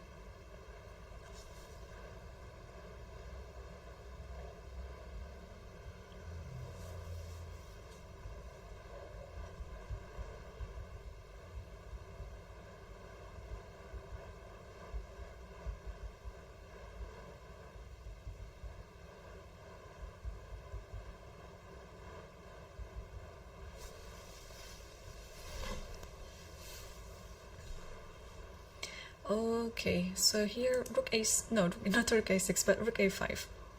Rook a5, and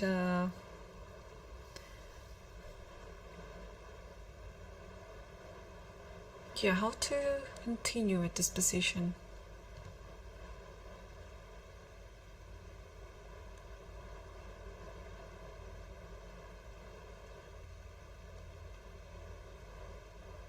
Even if you grab this pawn just once, like this, and then stay, you don't need to take it twice. I think it should be fine as well.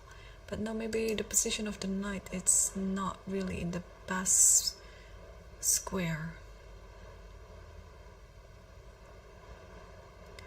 But how do we improve the knight? Maybe here, with the idea of knight c6, and also here still is the idea. So yeah, Muradli took on g5, and I think we are going to see this position, and knight b4. Not only that you are trying to improve the knight, but also you're attacking the c2 square.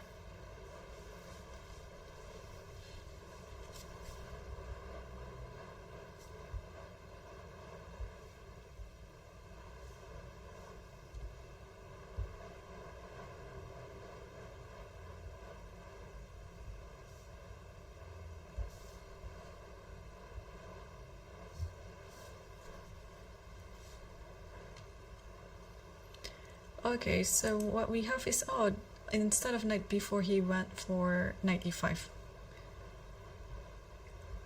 And I think the idea still stands. It can go here, but also at the same time, yeah, you don't want to do something like this, yeah, even though it looks like you're winning a pawn, but now these 2 pawns on the 3rd rank, they're unstoppable.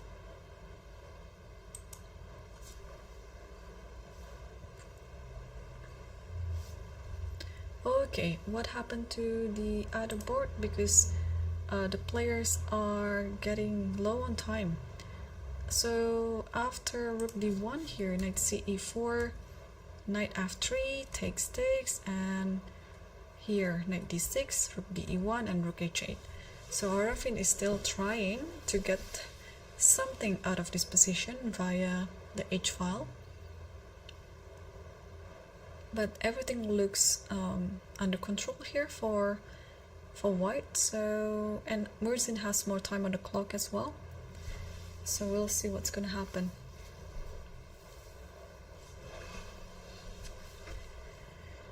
Okay, are the games currently going on still?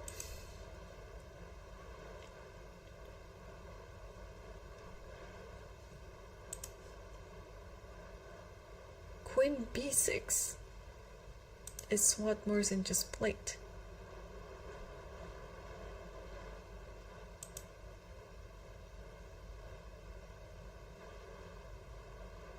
Oh, and let me switch back to Salem's game, because he might have some deja vu in this game, because he was also having a winning game in the rook endgame against Tabat, and in this position he's also just winning, but I think this one is an easier position to win the game.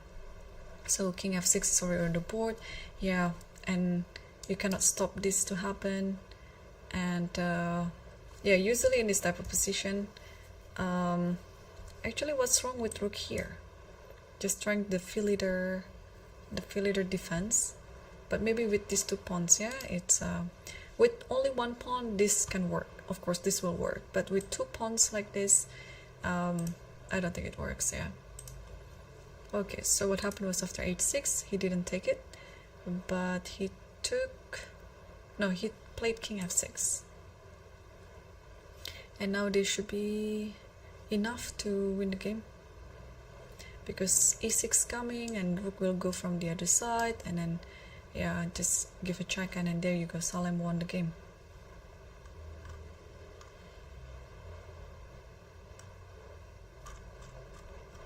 Okay, let's go back to the fourth board. So there is a trade here with queen b6, queen takes b6, a b6, and knight b5.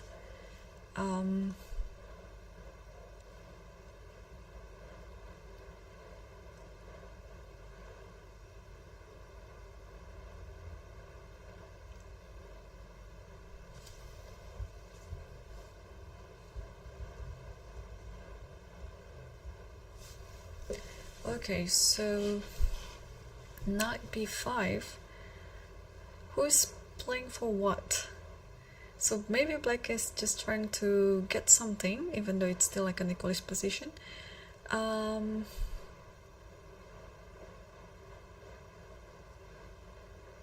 So after knight b5, what do we do here?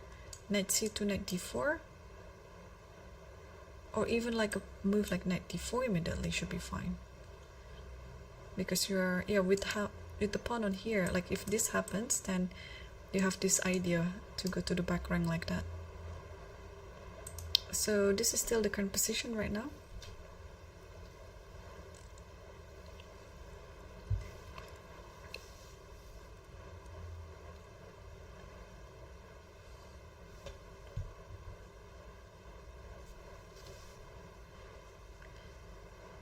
And Morzin has 3 minutes, Arafin has about 2 minutes.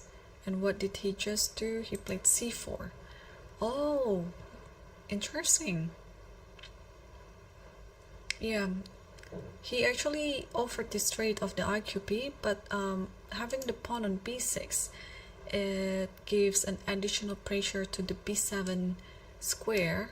So if this happens, takes, and now maybe black is a bit worse here in this position, because also the knight will come to e5, this bishop will be operating. Oh, not to mention that maybe it's time for the rook to move to e7.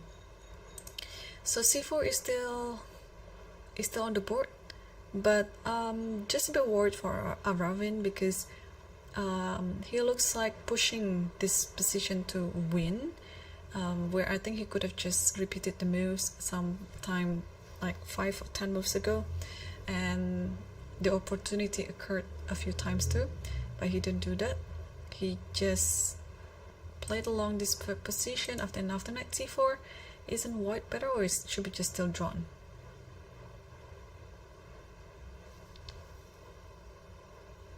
Oh, I only have an update of the result between Fakitoff versus Hans, but not the game, because I don't think this is the position.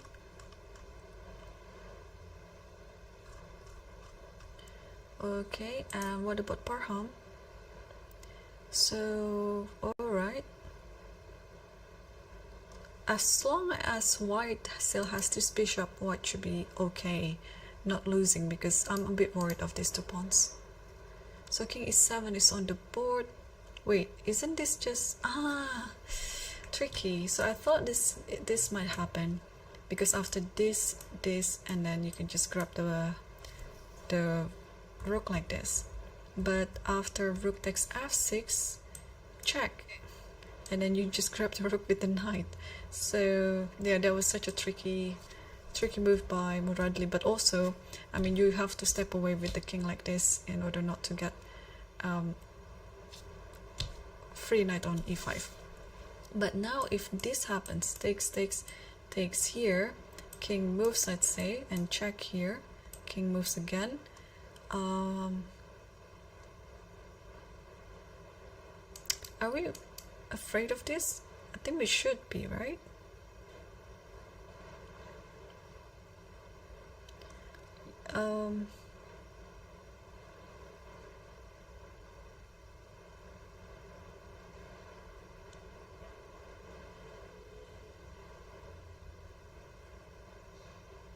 Yeah, I mean,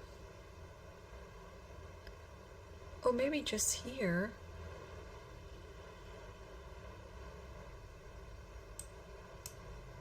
If here, then no, I mean, this is losing.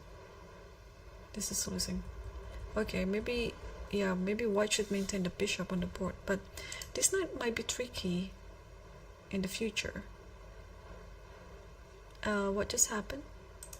Rook c5. Okay, so offering this trade, and if I don't want to trade the rook, let's say rook moves here, then maybe just this. Okay, so maybe this rook trade is a must, because yeah, this position is just better for white now. So this rook trade, maybe black has to take it. Or what can black do? I think black has to take it. Takes, and then king e6, let's say, and maybe king d4, something like that. Oh, there are some moves on the board. What is it? Yeah, I think it's all the capturing on c5 just happened here, and then bishop takes c5. And where does the king go? I guess it should be e6.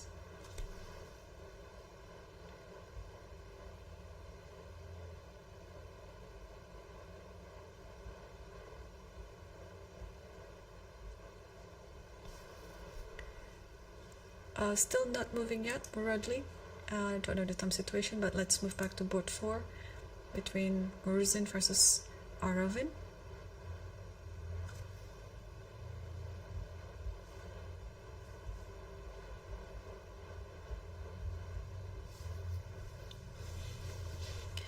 And knight g5, yeah, just this one is it's a very nice idea. It's attacking this and this at the same time too. So yeah, so now after knight g5, white is planning to take the rook followed by rook e7 again. So maybe it's best to move this rook to this side, so that when it happens, this rook will be here. But though it means there is this knight. Okay, knight b5, not knight d5, rook e7, so it's fine. And yes, Arvin just played rook hd8, and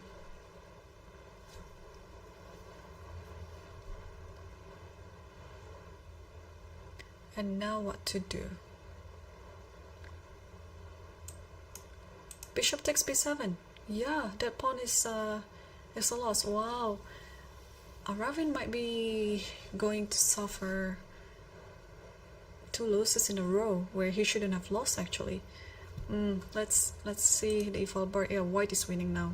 White is winning. Wow. So Morzin could be one of the leaders coming to the last round tomorrow, because he has 5 right now. So the other 3 boards, first board, second and third, they are drawn, and Morzin is on the 4th board, and this is the only board with 5 pointers. That's still going on. So if Morzin won, he is going to join the leader tomorrow, along with Dvar and some Shanklin. The 3 of them will be on 6 points out of 8. And judging from the colors, I think if Morzin wins this one, then he's gonna play with Sam tomorrow as black pieces. So Sam will have white, Sam Shanklin will have white, and Morzin will have black, and Dvar will play with who could he play? Anyone, pretty much. I don't know. Anyone with 5.5.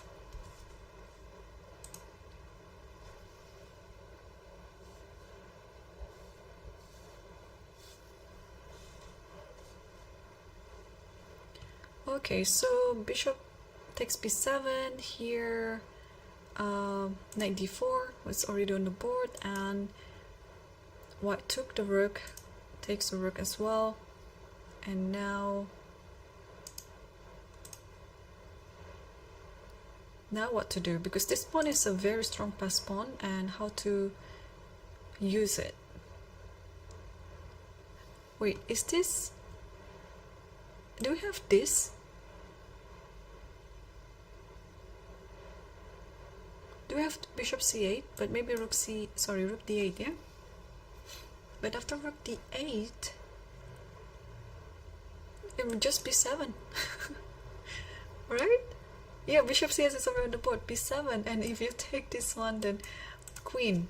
So you might have to sacrifice an exchange like this, and then takes, and then takes, and then okay, how to win this position? Maybe just, okay, first of all, do not fall into knight f3, check with this fork if you play this one, so maybe just play rook e7, and it should be enough to win. And okay, after bishop c8, Arin play rook d5, because he has to stop b7 with rook b7, sorry, rook b5. But this position, what just happened? b7 is already on the board, so we are actually going to see rook b5 soon.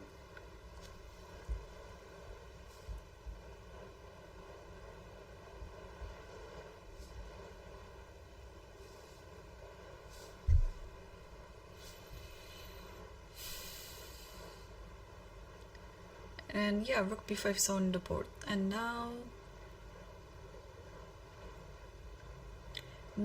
we don't have anything. I mean, we shouldn't do anything like that. Oh, I was about to say it and I said it, but Morzin took the bishop, so maybe after this there is this just rook e4 and you win a piece up. Wow, this is calling for some resignation soon, I'm afraid. Yeah, so this position is already on the board. Let me see if I can update the camera.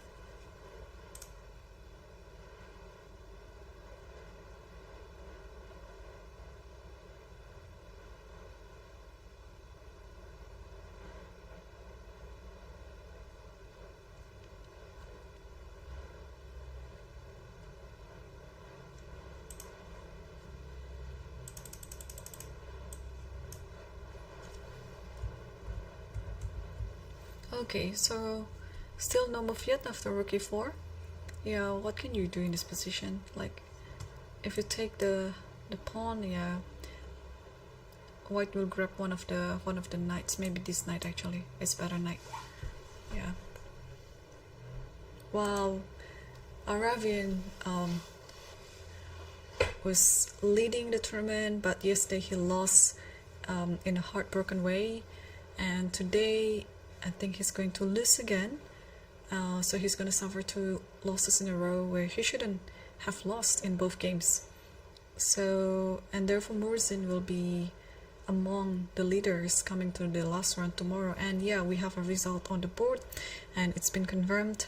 Morzin won the game, and the three of them, followed by Morzin, Dvar Bardi, and Sam Shanklin, will lead the tournament before the last round with 6 out of 8.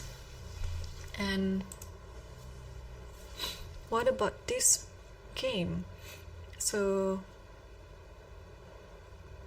alright, who is playing for a win here? Knight d3.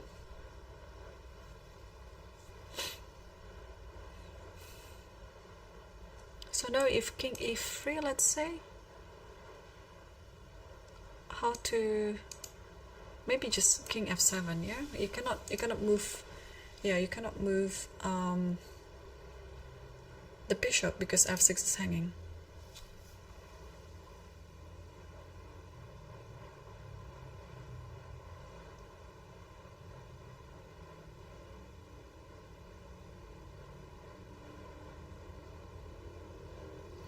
Okay, so knight d3 is still on the board, and Baram is still thinking where to move the king. Is there any twist in this position? Oh yeah, if king here, there might be this, and yes, okay, this some calculation. If rook takes, then check here and takes, and then what else? I think it should be fine. So, because the rook can just handle it, and especially in this position, it's still a draw, or white can actually win, so it's quite a risk. So after king e3, Murali didn't do that, he just played king f7. And I think we might actually see this one. Rook a7, king g6, and then rook a6 again, and king f7.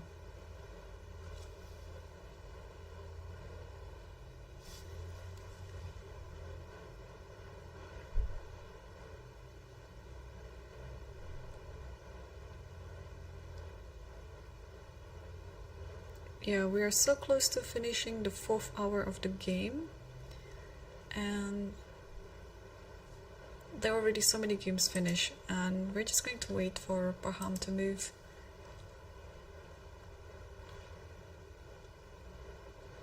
But in that game, yeah, Fakitoff finally won against Neimann. Yang drew against Boronik. What else? Do we have an upset in this game? And king d2. So here Baram didn't try to give some checks or repetition. He played king d2. Yeah, with the king on c3, everything is under control.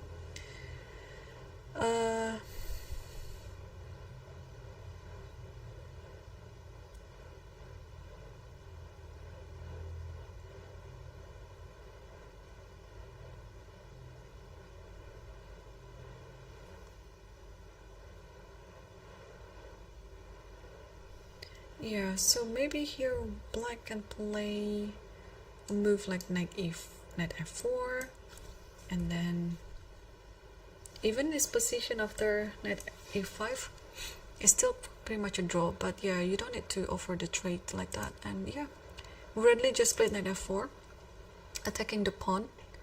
And now what to do?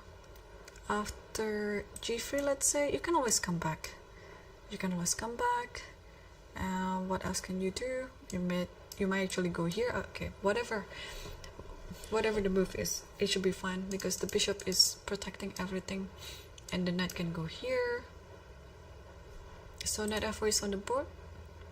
Yeah, I think Redley looks ready to just check hands and agree for draw.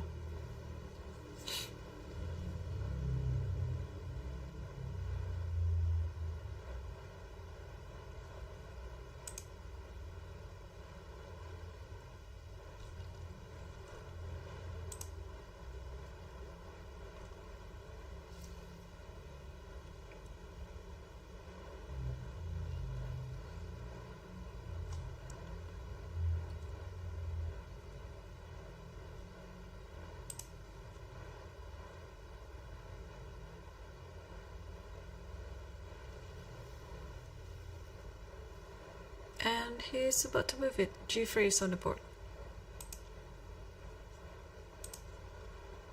So now where does the knight go?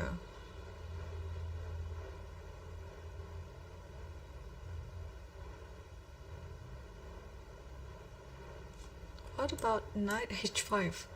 Just attacking this pawn. Also protecting this in case g4 you can just take it. So now if white tries to protect it by playing bishop f2,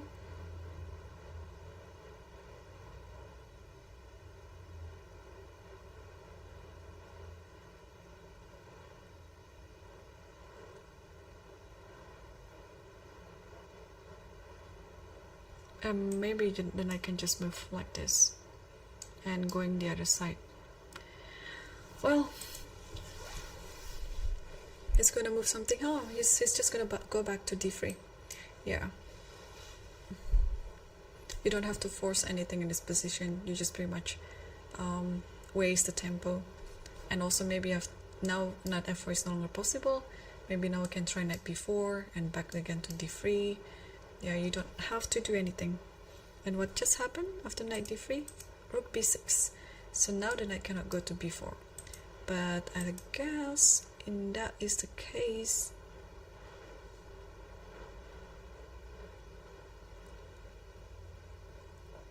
I think you are forced to play knight e5 eventually.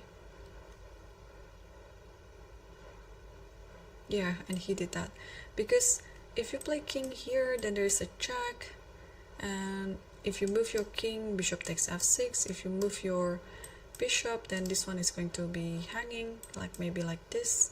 So I think, yeah, you are forced to play knight e5. And in this position, if white didn't take on e5, then it's just a draw. But if white took it, I think it's also a draw. But it's just that that's the critical line. So takes, maybe king c3 to stop anything like this. And maybe try to, yeah, it should be a draw because the bishop is also holding on to this pawn.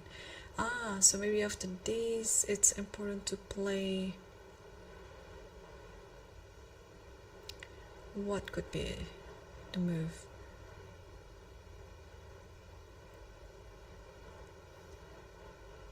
Yeah, I think white should take it and then go for this line. Because whenever the king goes here, then g4 and g5. And making it as a decoy, and then the rook will try to take this pawn. But Baram didn't do that. He did king e3. Wait, king e3? What if I play c3 in this position? If you take, then there's knight check here. Oh, is this a mistake? No, it is not a mistake. It is happening. It is allowing c3. Oh, he didn't do that as well. I think he did knight d3. But what happened after c3? Let's check. Oh, c3 is bad because, oh, rook b7. And then, oh shoot, yes, of course. The rook steps away from the check on c4, so yeah, that's not a good move. So not c3, but he played knight d3. So he's trying not to change the nature of the game.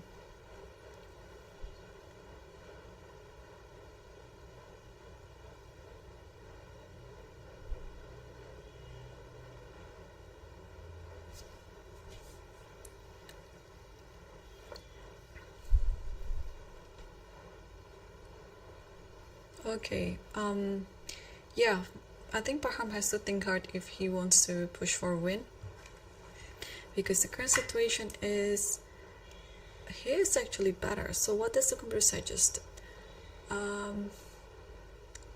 Rook b7 check, king g6, king d2,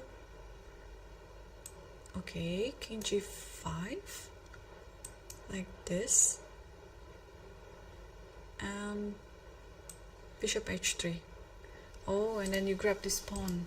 Okay, so eventually black will you will not have enough tempi to protect the f6 pawn. Then check here, and then just this idea, yeah. So what happened was, after bishop c3, knight e5 again.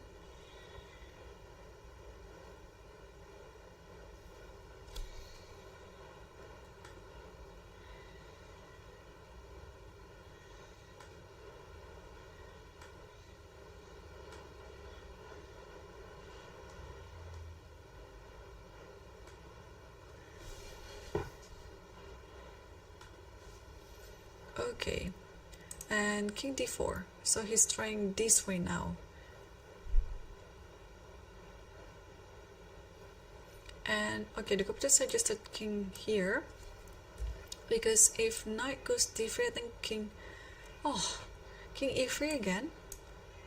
So where's the improvement on the position then?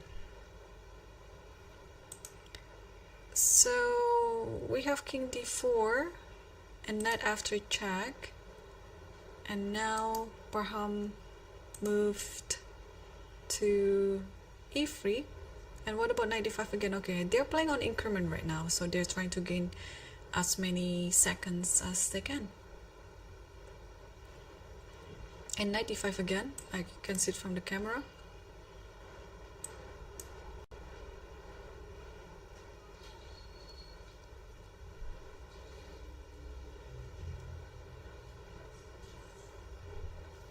Rook b7 check.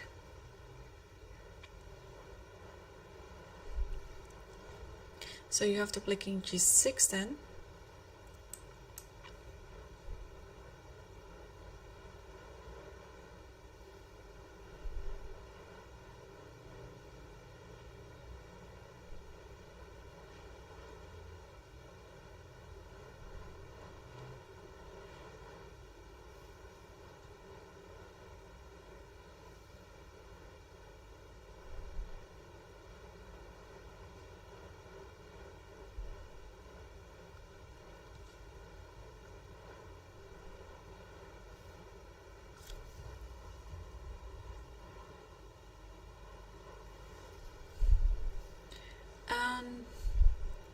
Yeah, the king has moved to g6, and now what will Baram do? He's moved rook b5. Okay, trying to attack this knight, and if this knight moves, let's say it moves to d3.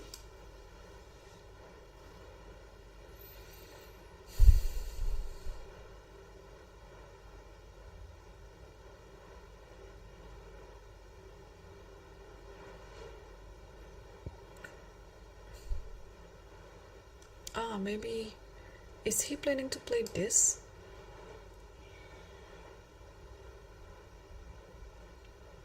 Maybe, yeah.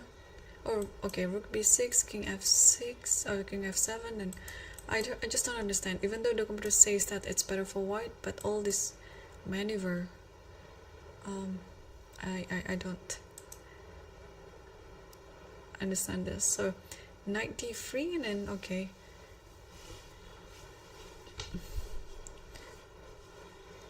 I have a suspicion that Baram just might agree for a draw, but he will try.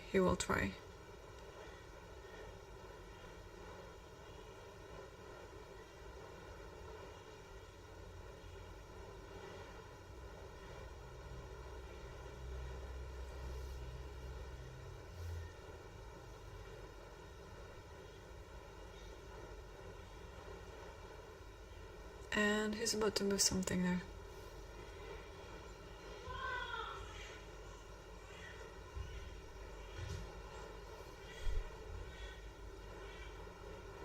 King d4 again.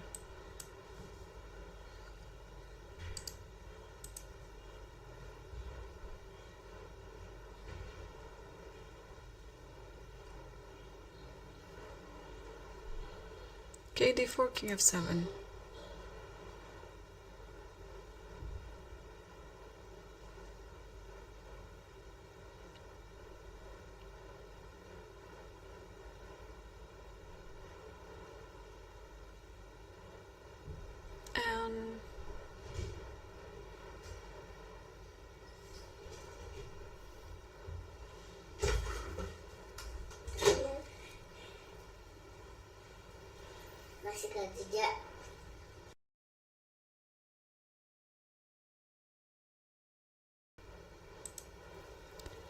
And what is that? Rook b6, king f7, rook b6.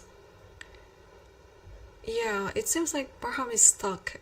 He couldn't come up with the winning idea, which is hard, of course, in this position. You have to put exactly the position. I mean, now the computer is back to giving just 0.2 position, but it looks like it's almost drawish now.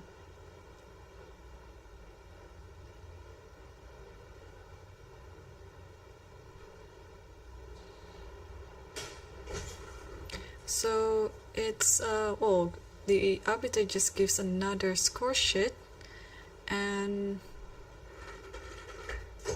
are we going to see some repetition here? Rook b6 95, rook b7, king has to go to g7, g6 again.